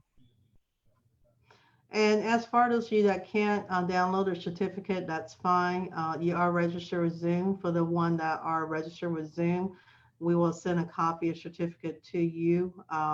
Give us about 24 hours, simply because there's 200 some odd participants on this Zoom, and it takes us a little bit to sort out. So be a little patient. And as far as the registering a credit hour goes, give us about anywhere from 48 hours to about, I'm asking about 2 or 3 days. So don't get your CE credit, I promise. And but yeah, I have seen a couple of FHA come through our pipeline in the back end where I've seen a 7.25% on an FHA loan. That's an indication the client has a low credit score, and those companies are still taking some type of risk in obtaining those loans. But it's costing client quite a bit of money because instead of purchasing let's say $180,000 home, they now maybe only qualify for 140, and we know what inventory looks like right now with that kind of price point. What I would add to that, guys, is if you, no matter the company you're doing your mortgages through, if you get to I'm not asking you to go flood the system with 2-week closings because that's not smart, especially No, not it's in not this gonna work. environment. But what I would tell you is if you get a clear to close in advance, and our group has been doing a good job of kind of making sure purchase business is a priority right now, because as rates dip down, refinances are flooding in through all the different mortgage lenders. We've created a streamlined process for our purchase business. But what I'll tell you, for any lender that you use, if you get a clear to close and it's a week, 10 days in advance, and we're seeing that on our end, I advise you to move it up, try to move it up at that point, because things are changing very rapidly on our end.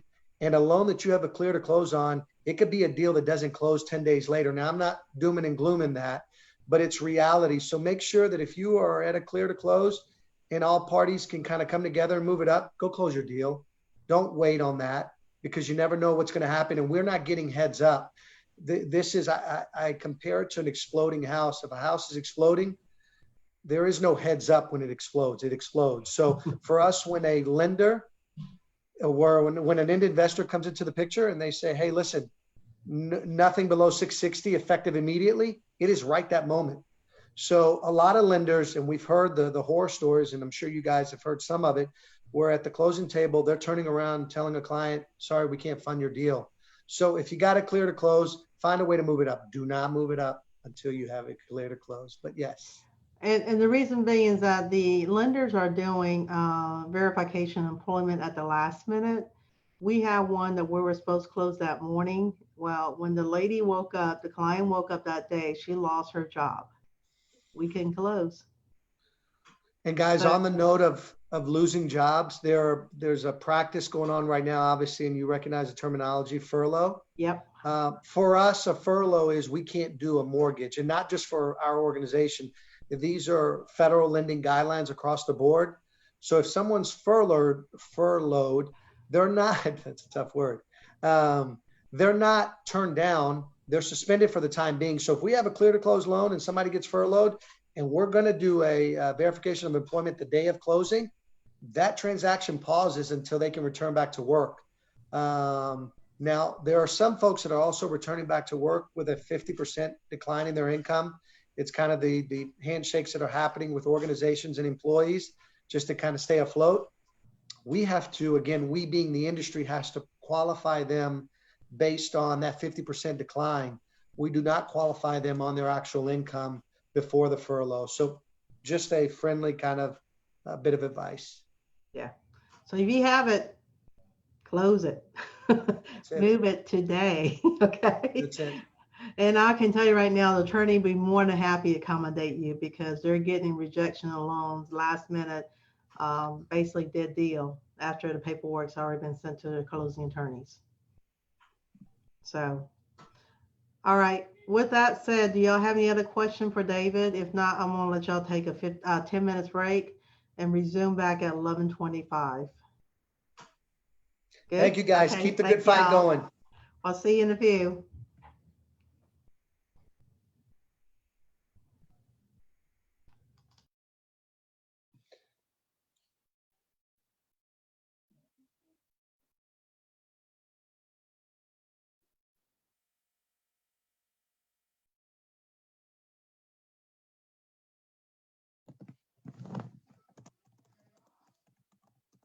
No.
Hey, y'all. We haven't started yet. Oh, there it is, 11:25. Hang on, I'm using my screens. Share screen. All right. Hang on one second. There's my PowerPoint. All right. Let's see.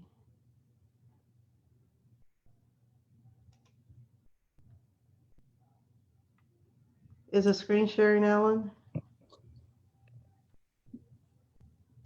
Excuse me, can you clarify what's supposed to happen in order to receive the certificate? Sure. Hang on one second. Okay. For the certificate, all of you are registered with Zoom. Okay. For the non-board, you don't need it. Okay. You'll just get a 3 CE credit hours. For board members, you will receive an email within 24 to 48 hours with a certificate. Okay. Tammy, are you doing that Google form? I'll put you on the spot. There will be a couple polls right before the class ends. Okay. And one of the poll is actually a questionnaire to the class, but do you want to do a really quick poll or forms? I can put a poll. I have the evaluation and I have the test as Google Forms. That's all I have. Okay. All right, don't worry about it. All right, so what we'll do, let's do this because this class is actually designed more for in person. So we had to reformat our way of thinking and doing things. So what we'll do is that for those of you that are registered with Zoom, you will receive an email from us within probably 24 to 48 hours with a certificate. For those of you that are non-board member, you can just trash it. For the board member, take that and email to your AE at your own local board for validation. Did I answer your question? Yes, thank you. Okay. There it is. Okay, moving on with the code of ethics. Okay. Sorry. Let's see that. And registrant. Okay, there you are. Oops. Sorry, this is a new program for us too, so there we go. All right, concepts of procuring costs and arbitration. All right, it's found in the Code of Ethics and Arbitration Manual. Guideline for hearing panel is resolving arbitratable issues. Focus primarily on procuring costs as a basis for resolving most common disputes. Okay, so with a procuring cost factor, there's actually no predeterminer. So basically, we just look at the facts. Okay, we consider the entire course of events. All right, writing an offer, making a first showing, or an agency relationship, and in itself do not necessarily determine procuring costs or entitlement. So this goes back to what example I used earlier. Just because we have a buyer brokerage agreement with that client does not mean we were the procuring cost for the second offer because we never show the client the property. Okay, so even if we're to dispute it, I can tell you right now we won't win. Bottom line. Okay, and I know from listening the selling agent perspective, it really was a raw deal on his end, but the fact is we were not a procuring cost for the second offer because we were not involved, even though we have buyer brokerage agreement. So that buyer brokerage agreement will be between us and the client. Had the agent fill out the buyer brokerage agreement where the buyer will pay 3%, then maybe we will have a leg to stand on. But because he put 0 or shall not, okay, then we had nothing to stand on at that point. Okay, so just want to let y'all know that. The procuring cost by definition is the approximate cost. The cost originate a series of events which without breaking its continuity results in accomplishment of prime objective. So that's according to Black Law Edition, Dictionary 5th edition. Now, according to the Arkansas Supreme Court of Justice, is that it is the squirrel that shakes the branch, not the squirrel that gathers the nuts. That is a procuring cost. So it's a different way of looking at things. Okay. So part 5, summary and case of study of selected articles and code. You guys actually have this on your handout, and I'm not sure how many of you guys have your handout because we're still getting emails in reference to the handout. And I do apologize. I think Dana, our corporate broker, she sent out a bonbon right before our CE start about license law. So some of you were confused about what, excuse me, what link to join. We actually sent ours out yesterday. So I'll make a note to make sure we don't send out anything until the next class is over, so y'all won't get confused. So I know some of you did sign up for multiple classes. All right, so moving on. Article 1 talks about protect and promote your client's interests. This obligation to your client is primary, and you to treat all parties honestly. And it talks about standard practice 1 to 2, define terms such as client, customer, agent, and broker. Okay, so there's Article 1 case studies, which you currently, hang on. There we go. Okay, so I will need to move this over because I don't think this is on the handout. As you can see, I am juggling between multiple files, so that's why my eyes look like I'm all over the place. I apologize. All right. Case. Okay. There's Article 1 case studies. Y'all take just a few minutes, read that article really quick. That's on your screen. All right.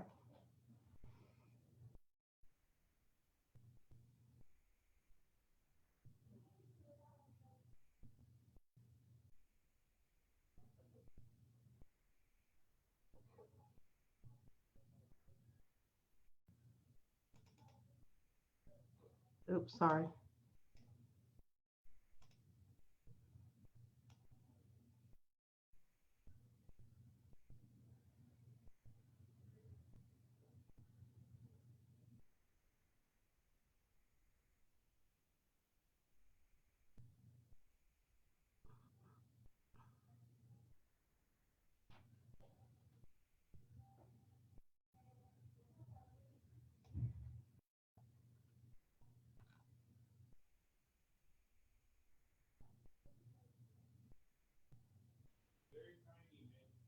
Is it very tiny? I'm sorry.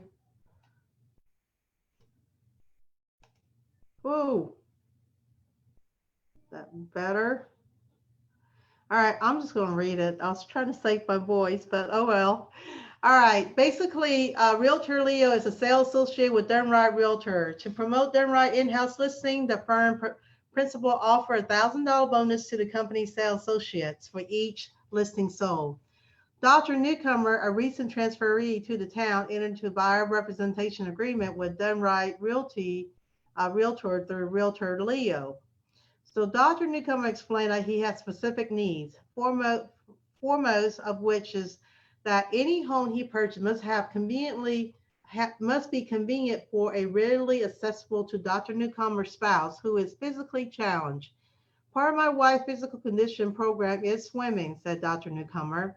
So he explained, in addition to everything else, I'm looking for a home with a pool or room to build a pool. During the next few days, Realtor Leo shows Dr. Newcomer several properties in the Blackacre subdivision, all of which are listed with Done Right, including one with an outdoor swimming pool, not including among the properties shown to Dr. Newcomer of several similar homes in Blackacre that are listed with other firms, including one with an indoor pool. After concerning the property, he sees the Realtor Leo Dr. Newcomer make an offer on the home with the outdoor pool. His offer is accepted and the transaction closes. Several months later, Realtor Leo received a notice that an ethics complaint has been filed against him by Dr. Newcomer from a colleague at the hospital who lives in the same block. Dr. Newcomer learned about the home with the indoor pool that Realtor Leo failed to show him when Dr. Newcomer was looking for just the right property.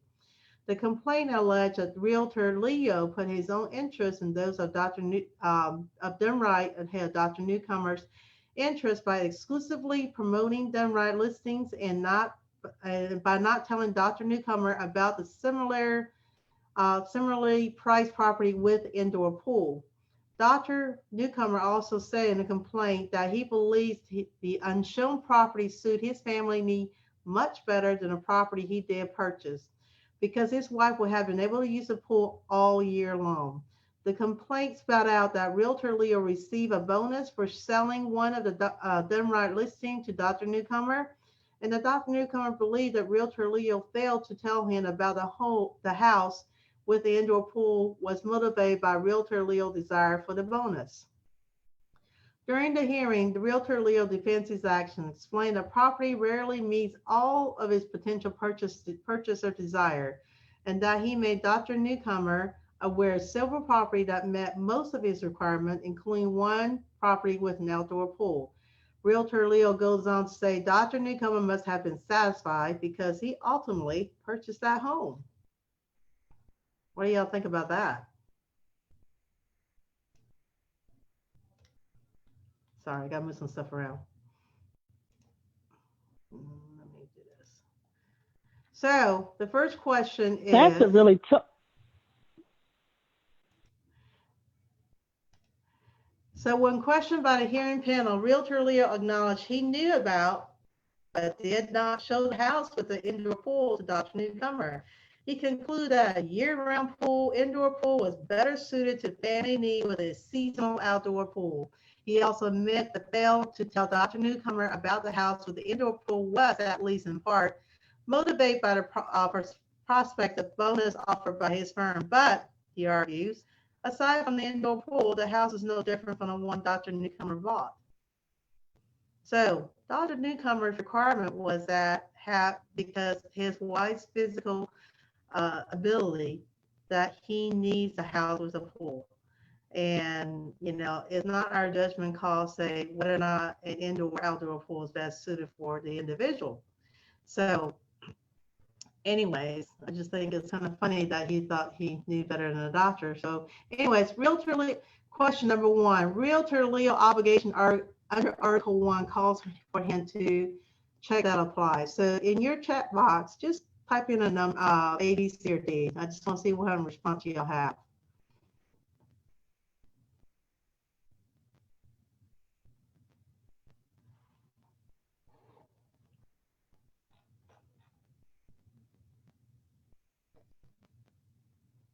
A lot of B's. Okay. So B is correct, but C is also part of the answer. Basically, show Dr. Newcomer all properties that meet his specific need and requirements, regardless of whether those properties are listed with Dunright Realtors or another firm. And also subordinate his own interests to those of Dr. Newcomer. Okay. So those two are the B and C is the correct answer for that particular question. All right, number 2, Article 1 required Realtor Leo to disclose a $1,000 bonus at the time of entering an exclusive buyer's representation agreement with Dr. Newcomer. True or false, y'all? TOF.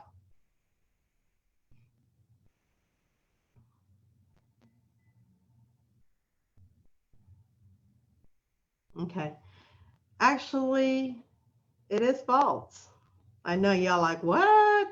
So there is no obligation to establish in the Code of Ethics to disclose a $1,000 bonus, okay? But nothing prohibits Realtor Leo from doing so to fully inform his client and to eliminate the potential for future problems. Regardless, Realtor Leo must put Dr. Newcomer's interest before his own desire to obtain $1,000 bonus. Furthermore, standard practice 113, okay, does not apply because that $1,000 bonus is part of in-house incentives and not from other brokers, okay? So, and that's why it does not need to be disclosed, but as an agent, I would, just to avoid any future question or conflict of interest, okay? And so, now, I don't know if you guys know this or not, but in your GAR form, they changed it, and I saw that they added that our commission can include bonuses in part of your standard language. So, which is really nice because it's in the language of the contract, and we don't, they kind of protect us, okay? Okay. Third, if a second offer was submitted for the property by another real estate office at the same time as Dr. Newcomer offer was submitted, what disclosure to the cooperating broker, if any, would then my realtor be required to make? That's a typo right there. That should be B, A, B, C, D. So just curious what y'all's answers are. Looks great so far. Well, it's C. The existing Dr. Newcomer offer that it was obtained by another licensee with Dunright Realtor, but only if asked by other cooperating broker and given approval to do so by the seller. Just remember, y'all can't do anything without approval of the seller and disclosing pertinent information that may affect your client's outcome. Okay? That help? Cool. All right, so let me narrow this down really quick. All right, so article number 2, avoid exaggeration, misrepresentation, and concealment of pertinent facts about a property or the transaction. No obligation to discover layman defects, matter outside the scope of license, or matter confident under agency or non-agency relationship. So we're going to go moving forward to article 2. Case studies. Can y'all see this? Not your head? Yeah? Okay.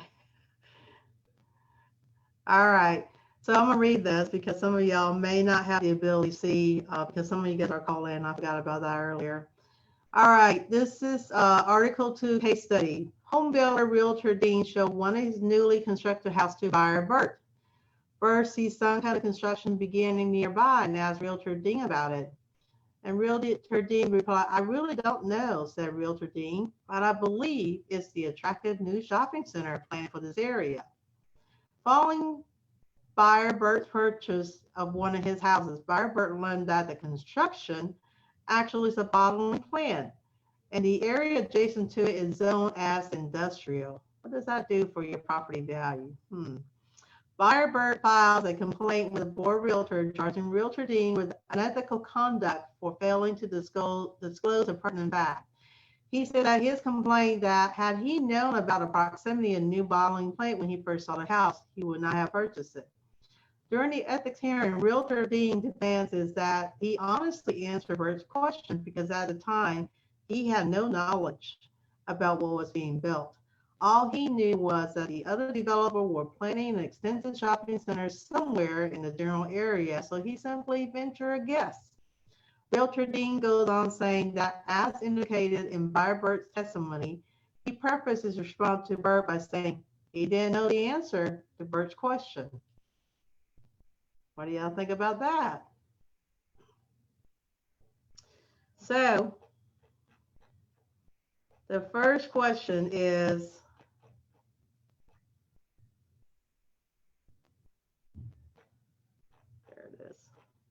sorry. Is Realtor Dean violation Article 2? Type in your answers. I'm just curious on the chat.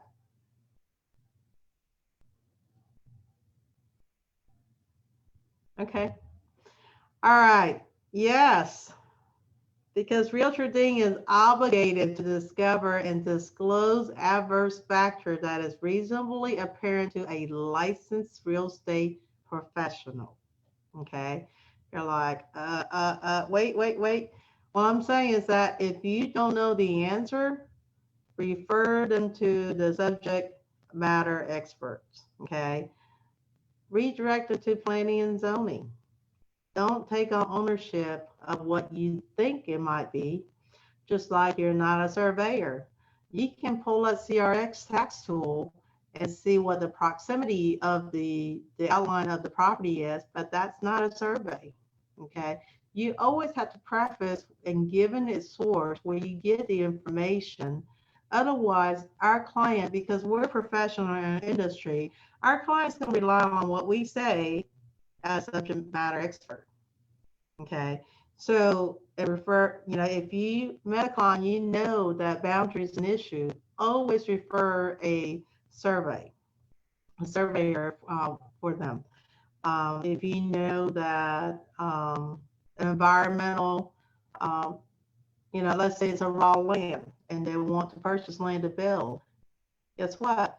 You better give them the building permit department and also a soil surveyor to make sure that property can perk before he buys the land and have a much longer due diligence period for that to be discovered. A lot of people, actually one of my agents asked me the other day, said, it's just a piece of land. What can go wrong with it? I said, well, if you don't sit down and interview with your client what their needs and objectives are, you can help them purchase a land that they can do nothing with. So you need to find out what your client objectives are in purchasing this piece of property so you can direct them to the right person and ensure that they get the right answer they need, then blindly go into a transaction which can cost them either their earnest money or their entire investment on that piece of property. So just make sure you refer to subject expert matter if you're not the person for it, okay? Okay, number 2, how should realtor think how to respond when asked about new construction? If you want, just type your answer on that really quick.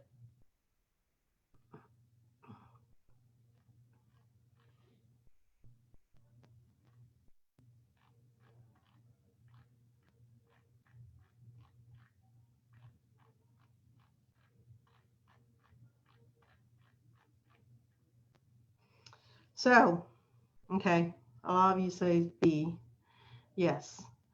Explain, although he did not know the answer, he will research it and get back to Bert. Okay, the only caution I caution you about getting back to Bert is that give Bert your credential where you found the information. Let's say, for example, this one's planning and zoning.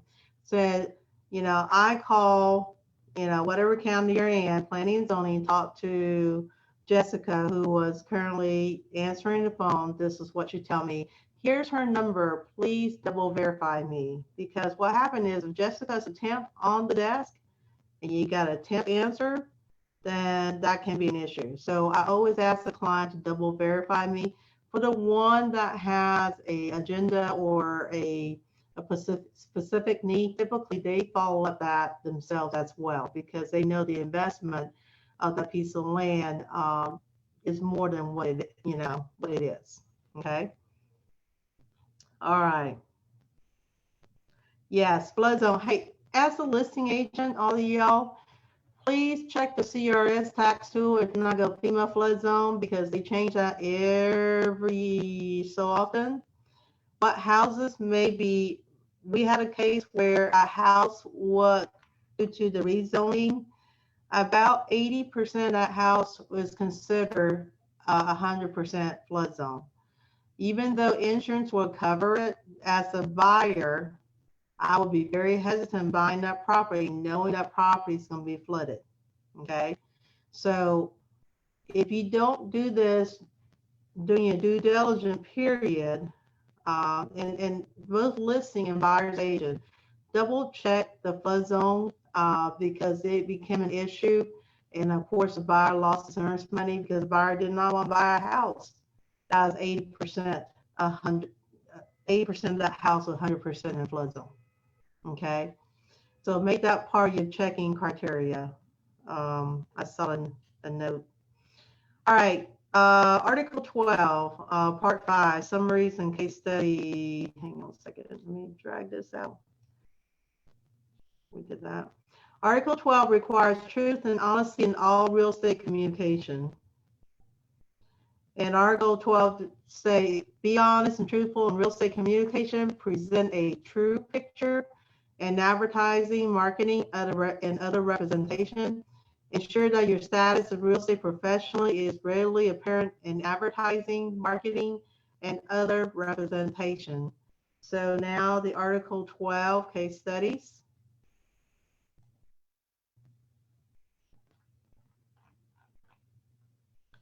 Okay, a principal broker at Tech Friendly Realty. Realtor Bob is technology savvy and constantly looking for a way to use the internet to promote his firm and drive additional traffic to his website. Being an early adapter to the internet, he registered but did not use several domain names that incorporate or play on the name of many of his competitors and their firm include top-notch realtors. Realtor Bob and his information technology vendor recently came to the conclusion that one way to drive traffic to tech-friendly realty website is make better advantage of the search engine commonly used by potential buyer and seller. They determined that when potential buyers sell search on real estate, realtor, or similar word, lists of related registered domain name appears. So Realtor Bob decided to activate some of his dormant domain name of his competitor, include topnotchrealtor.com, and use them to point consumer to his own website. In matter days, Realtor Bob learned that he has been charged with violation of Article 12 of Code of Ethics by owner of the Top Notch Realtor, Realtor Sally, who alleged Realtor Bob used the domain name topnotchrealtor.com, presents a false picture on the internet to potential buyers and sellers. During the hearing, Realtor Bob defended himself by saying that, in his opinion, using a domain name is not advertising or representation to the public, but simply a convenient way to internet user to find relevant website. He goes on saying that when web server reached my homepage, there's no question, but that is my site because it clearly displayed tech-friendly realty name and status as a real estate firm. He goes on saying that these complaints are just a lot of sour grapes from a dinosaur who don't keep up with the time and who don't realize that on the internet is every man for himself. Lovely. So, okay. So this go back to standard practice of Article 12. And Article 12, hang on one second. Nope, wrong one. I'll try and pull up the articles I had earlier. So there it is. And I know you can't see this. Give me 5 seconds.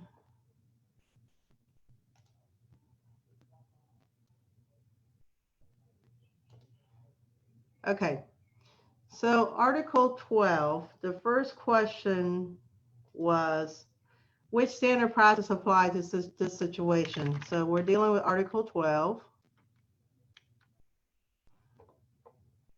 Well, there's multiple, well, I can't display all these in this screen, so I'm just going to tell you what it is. I'm sure you guys like that, right? So right here, standard practice 1212, realtors shall not use URL or domain name that present less than true picture or register URL on domain name which, if used, will present less than true picture.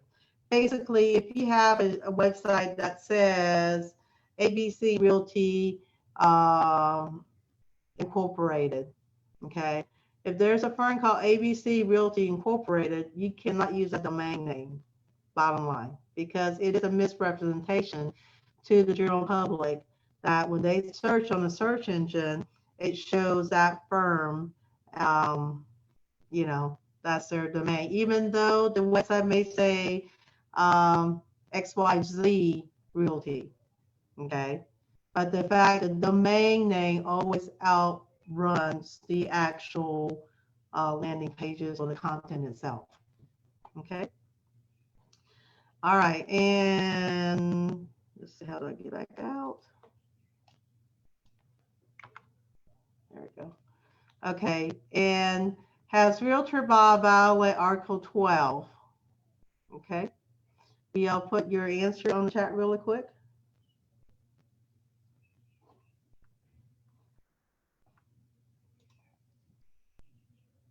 It's yep, definitely a yes.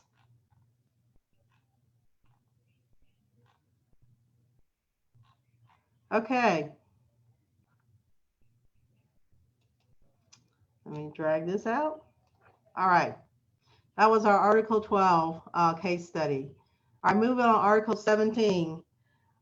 Before we do this, I think I want to do a poll. Tammy, you may have to help me on this. Is it there? It says I'm logged in another device.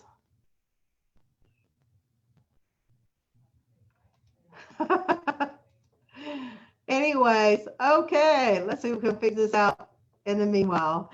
Article 17, it talks about realtor principal must arbitrate contractual and specific non-contractual dispute as defined by Standard Operating Procedure 17-4.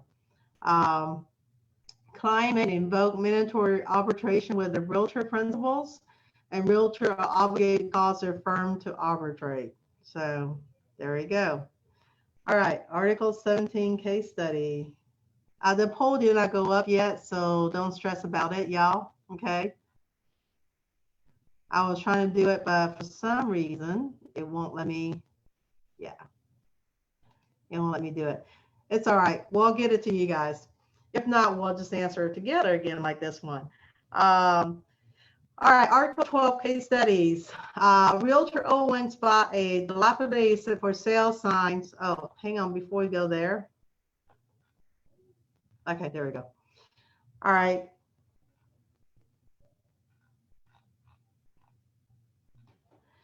Realtor Owen spotted a dilapidated for sale sign on otherwise attractive wooden lot. He gets out his car, take a closer look at sign, and is barely able to discern Realtor Sloan's name, which he later used to locate Realtor Sloan's company website on the internet. Later, when he had a chance to view Realtor Sloan's website, he sees detailed information about the lot. He sent an email to Realtor Sloan requesting lot dimension and property asking price. Several days later, he received a response that simply says the listing expired. The day after receiving an email from Realtor Sloan, Realtor Owen contacted another area broker, Realtor Karen, to see if the wooded lot is still available. Realtor Karen confirmed her firm has an exclusive listing agreement on property for the last 6 months. That's funny, responded Realtor Owen. Realtor Sloan has a for sale sign on property, information about it on his website. I was under the impression he still have that listing. Although the lot was out of Realtor Owen's price range for the for sale sign, information Realtor Sloan website stayed on his mind. Finally, he contacted local association realtor and found at the complaint alleged that Realtor Sloan for sale sign and website information indicated property is listed with his firm, but this has not been the case for over 6 months. Realtor Owen writes that in his opinion, Realtor Sloan's conduct violate Article 12 because it does not present a true picture in a public representation and is advertising property without authority practice both prohibited by Article 12 as interpreted by Standard Practice 12-4. During the professional standard hearing, Realtor Sloan claimed that failing to remove the for sale sign simply was an oversight, that if anyone is to blame, it is his personal assistant, Brenda, who is responsible for removing the sign and lot boxes from the expired and sold listing. He said, if you want to blame anyone, blame her. Since she's supposed to bring back all of our for sale and sold sign, Realtor Sloan acknowledged that the sale listing information on his website continued to appear for more than 6 months after the listing expired, and compared it to finding outdated property information, old newspaper advertising. It's possible, he pointed out, that someone might have come across 6 months old newspaper with my listing in it. And those ads were true when I ran them. How can I control and where someone will come across old newspaper ad months or even years later, he asked. Besides, he added, realtors have better thing to do than constantly monitor their website and make sure that everything is absolutely positively up to the minute. If we do that, none of us will have time to list or sell, he concluded. Y'all like that? All right, Question number 1, is Realtor Sloan obligated to keep his company listing information up to date on his firm's website? Will you please answer A, B, or C? Absolutely all day, y'all. Is A. Good job, y'all. If he is obligated to keep his website current, then how long does Realtor Sloan have to remove outdated or expired property information from the website? A, B, C, D, E. Which one?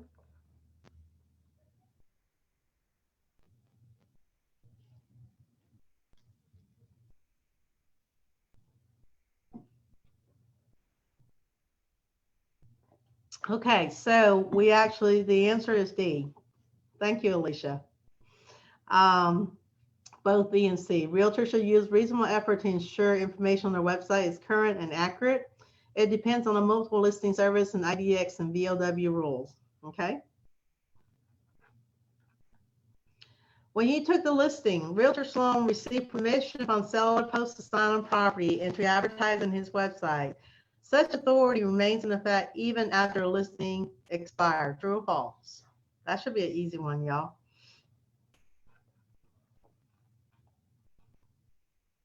Yep, it's false, y'all. So,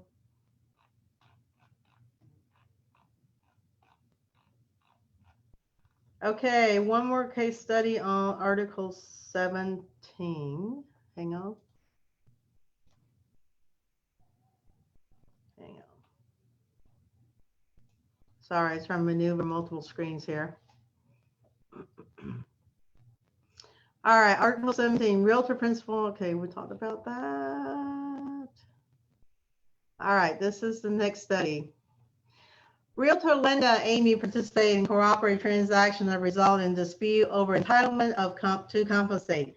Rather than request arbitration at the local association of realtors, Realtor Linda instead filed a lawsuit against Realtor Amy for compensation she feels is owed to her. When Realtor Amy received notification the lawsuit has been filed, she turned around and requested arbitration at local association. Because Linda and Amy are realtors principals in different firms, the Associate Grievance Committee classified arbitration as mandatory and scheduled it for hearing. Realtor Linda received notice of the Grievance Committee decision but refused to withdraw her lawsuit, so Realtor Amy then files an ethics complaint alleged that Realtor Amy has violated Article 17 as incurred by Standard of Practice 17-1. After receiving the complaint, the association scheduled a hearing before the board of directors. During the hearing, Realtor Amy presented evidence that she saw Realtor Linda's agreement to submit the dispute to arbitration. Realtor Linda defends her action by asserting that under state law, Realtor Association have no authority to bar her access to the court or to require her to arbitrate dispute with other realtors. The board of directors acknowledge that Realtor Linda is correct about her legal rights and about the association's inability to prevent her from filing a lawsuit. That said, the board of directors point out the association is a volunteering organization whose members agree to assume certain obligation with respect to their relationship with other realtors. The board advised Linda if she wished to continue as a realtor member, she is obligated to adhere to the code duty to arbitrate as established in Article 17. So, back to the questionnaire. Does filing litigation against another realtor over a contractual dispute always lead to violation of Article 17? A, B, C, or D?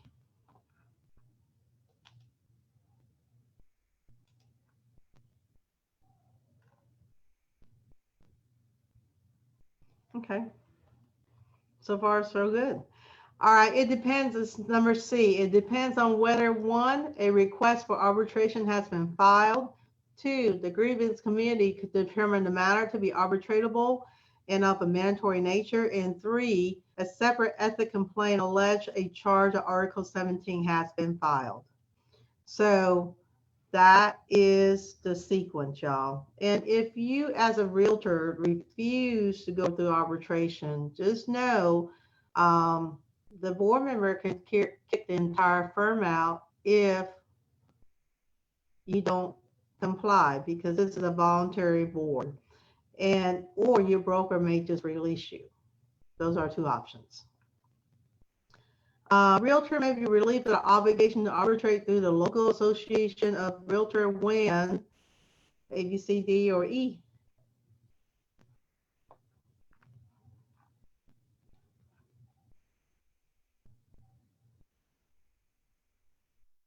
Great. All the above, E. Y'all doing a great job. I know I can't hear you, but y'all doing a great job. Is failing to pay an arbitration award a violation of Article 17? A, B, C, or D?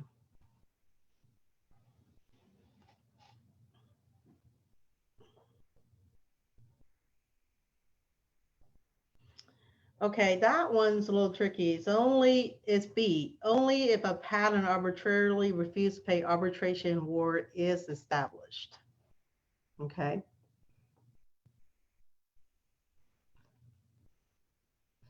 Okay, this is all the case study I have right now. We were going to do a poll, but I could not get a poll to do right. So I'm going to flash it up here. And so give me just 5 minutes. Oh, wow, just a minute. And I'll pull that file up really quick. And we can do this together. It's not a big deal. There it is. Let me maximize this. Can y'all see? Good? Yep.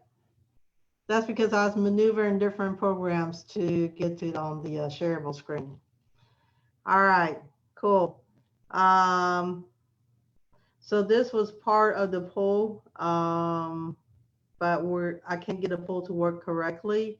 So we're gonna do this instead. So number one, only realtor where applicable, realtor associates are subject to the code of ethics. Y'all put TOF, true or false?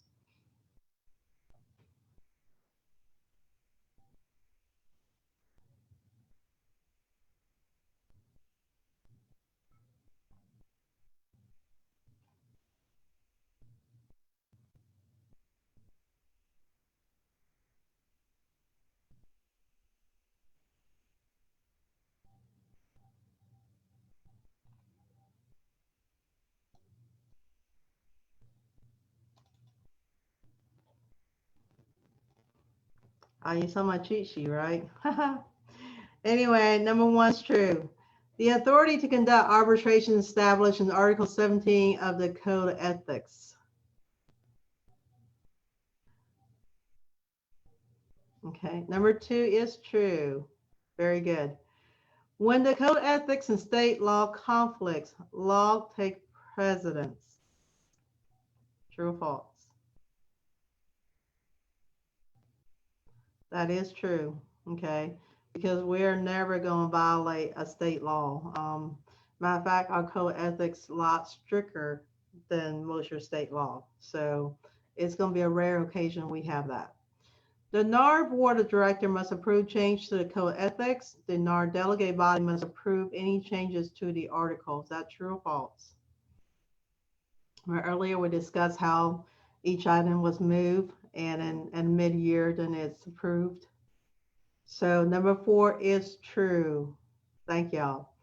Number five, the Code of Ethics is divided into three major sections titled Duty to Client and Customer, Duty to Public, and Duty to Community. Is that true or false?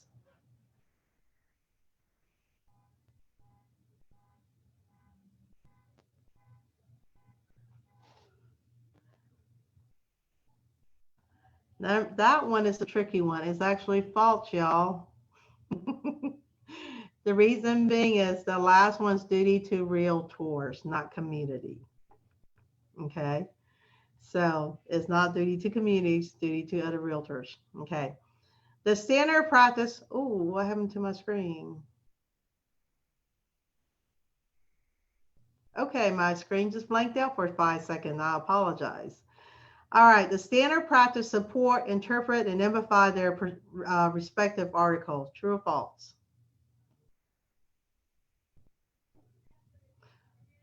Very good. The article itself is just the overall, and where the standard practice is the detail of the article itself. Number 7, let me scroll up real quick.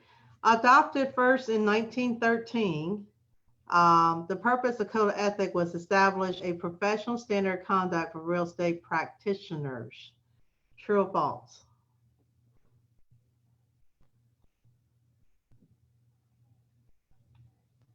That is true. Okay. The official interpretation of Code of Ethics are specific facts, situations that explain the article and the standard practice of Code of Ethics. True or false?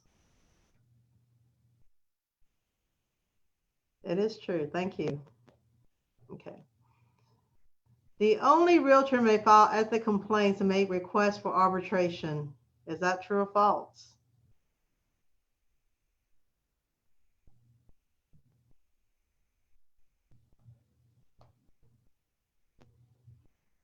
Okay. That is false. Remember, I told you your client can, great job. Y'all put all false. Most of y'all did. So great job. Because your client can file complaints against you. Okay. Number 10, the Code of Ethics always required a realtor respect other broker exclusive relationship. True or false?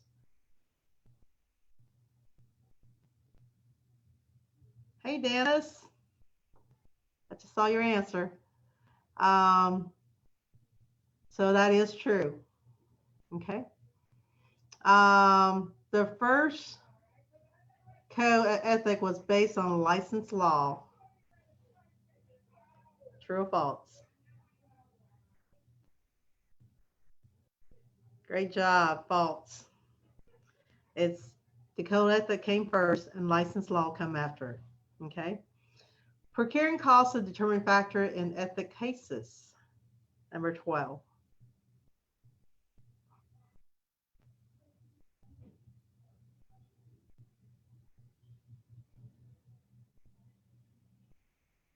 It's false. Because procuring costs is talking about where to commit, who is the person that secured the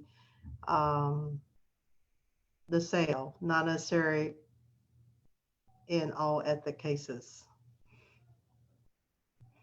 Okay, the preamble to the Code of Ethics is violated may be basis for disciplinary action.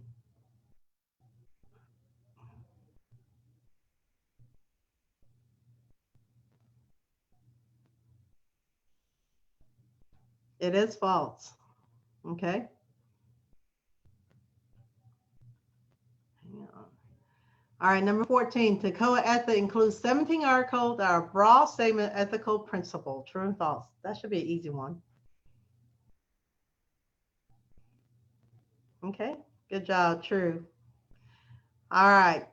The enforcing the Code of Ethics rests with each state regulatory body and each local association realtor. True or false?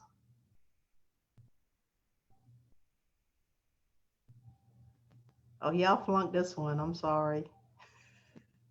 It's false. Okay. National Association Realtors on national level. It's not up to individual local association. The code goes broad based across U.S. as a member of Realtors. All right. Ethics complaints often are based on dispute between realtor of different firm over referral fees. Y'all get the dispute on referral fees?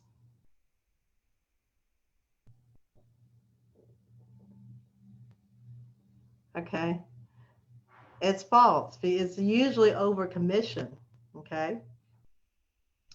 The code requires realtor to present a true picture of their, in all of their representation. True or false?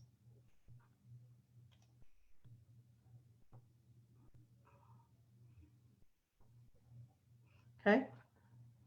Number 17 is true. Number 18, Article 4 of the code prohibit exaggeration, misrepresentation, and concealment of pertinent facts about property or the transaction. Number 18.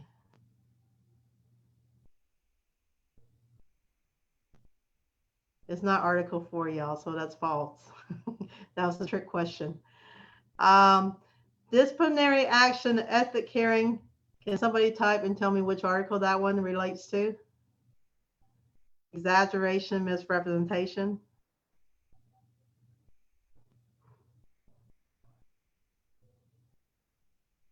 Oh, okay. Not 17. I'll go back to that in a minute. Disciplinary action in the ethic hearing can be included a fine with no more than $1,000. True or false?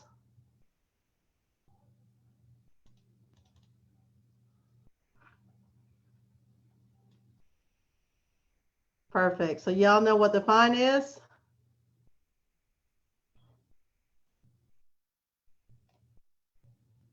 Somebody gonna be brave enough to type in the chat?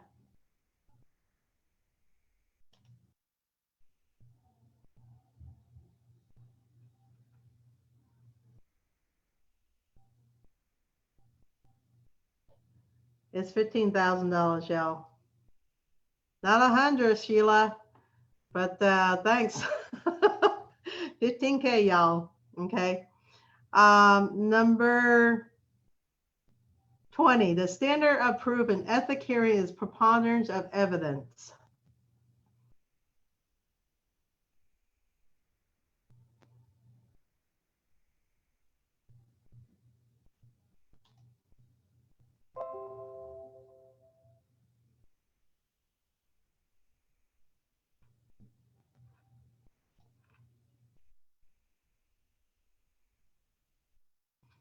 Okay. Number 20 is false. Okay. It's based on whether or not it's arbitratable. All right. The ethic and arbitration enforcement processes include an initial screening by grievance committee. True or false?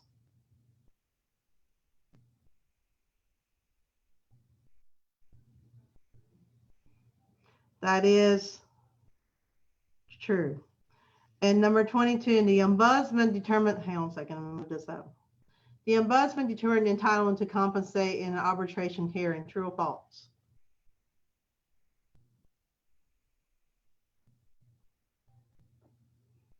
Okay, that is false. Ombudsman is voluntary and arbitration is not.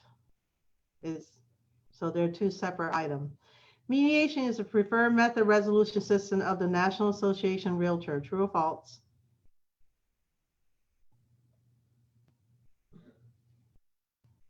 It is true.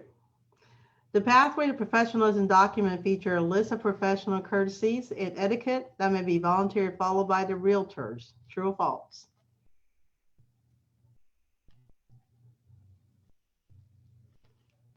It is true. Okay. It's a volunteering process. The code of ethic is what sets realtor apart from other real estate professionals because it is to establish a higher level of performance and professionalism. True or false? It is true. So here's my cheat sheet, y'all.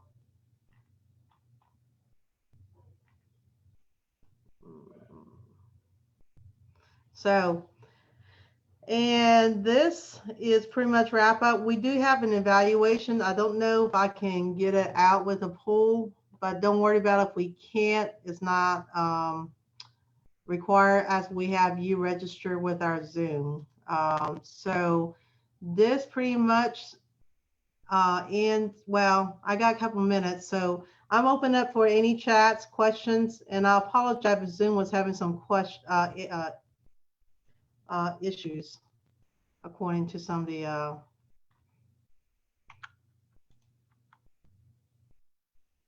let me get out here.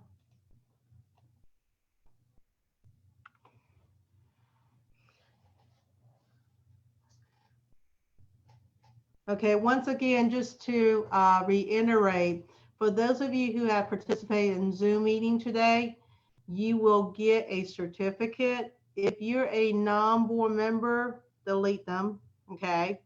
If you are a board member, you need to take that certificate and send it to your local board member and as a proof that you have taken your ethic class.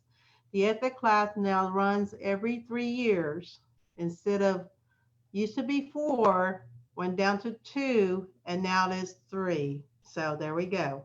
But we hope that you have enjoyed the class.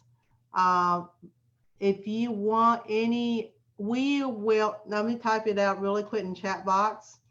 If you are missing any information to today's handout, I'm going to type in Nancy at max1partners.com. She actually has all the files as well. And she will be your point of contact in obtaining any handouts or any question you have. And I just typed that in the chat. And we love seeing you guys here on webinar. We hope you have learned some of the information and find it helpful. And Dana, I believe, have another webinar this Thursday, reference to license law. And that is a required course for everybody, realtor, non-realtor, to have upon prior to renewal of their license. So she just sent out a bonbon right before my class today, which I think confused a lot of people. And but we'll work with her and let her know next time not to do it right before my class or any classes that we have as a combined joint effort. If you guys have any other question, please put on the chat. If not, I'm gonna open the mic for the time being. Before I continue. I don't know what to say. You said the You're not problem gonna is. talk. Okay, mute yourself. We don't care. Thank you so much. Great class. You just said 3 times. Thank y'all. Slow the car down and throw the food out the window kind of thing. Bye, y'all. All right. I'll send you a text. And depending upon what you do, which option you go with. And I said, So we're listen, done. call the gas company. Thank you so much again. You need to see it. It was actually, like I say, but when they went, they say that we need to bring in a plumber. Have a great day. Thank you very much. Thank you. Hey.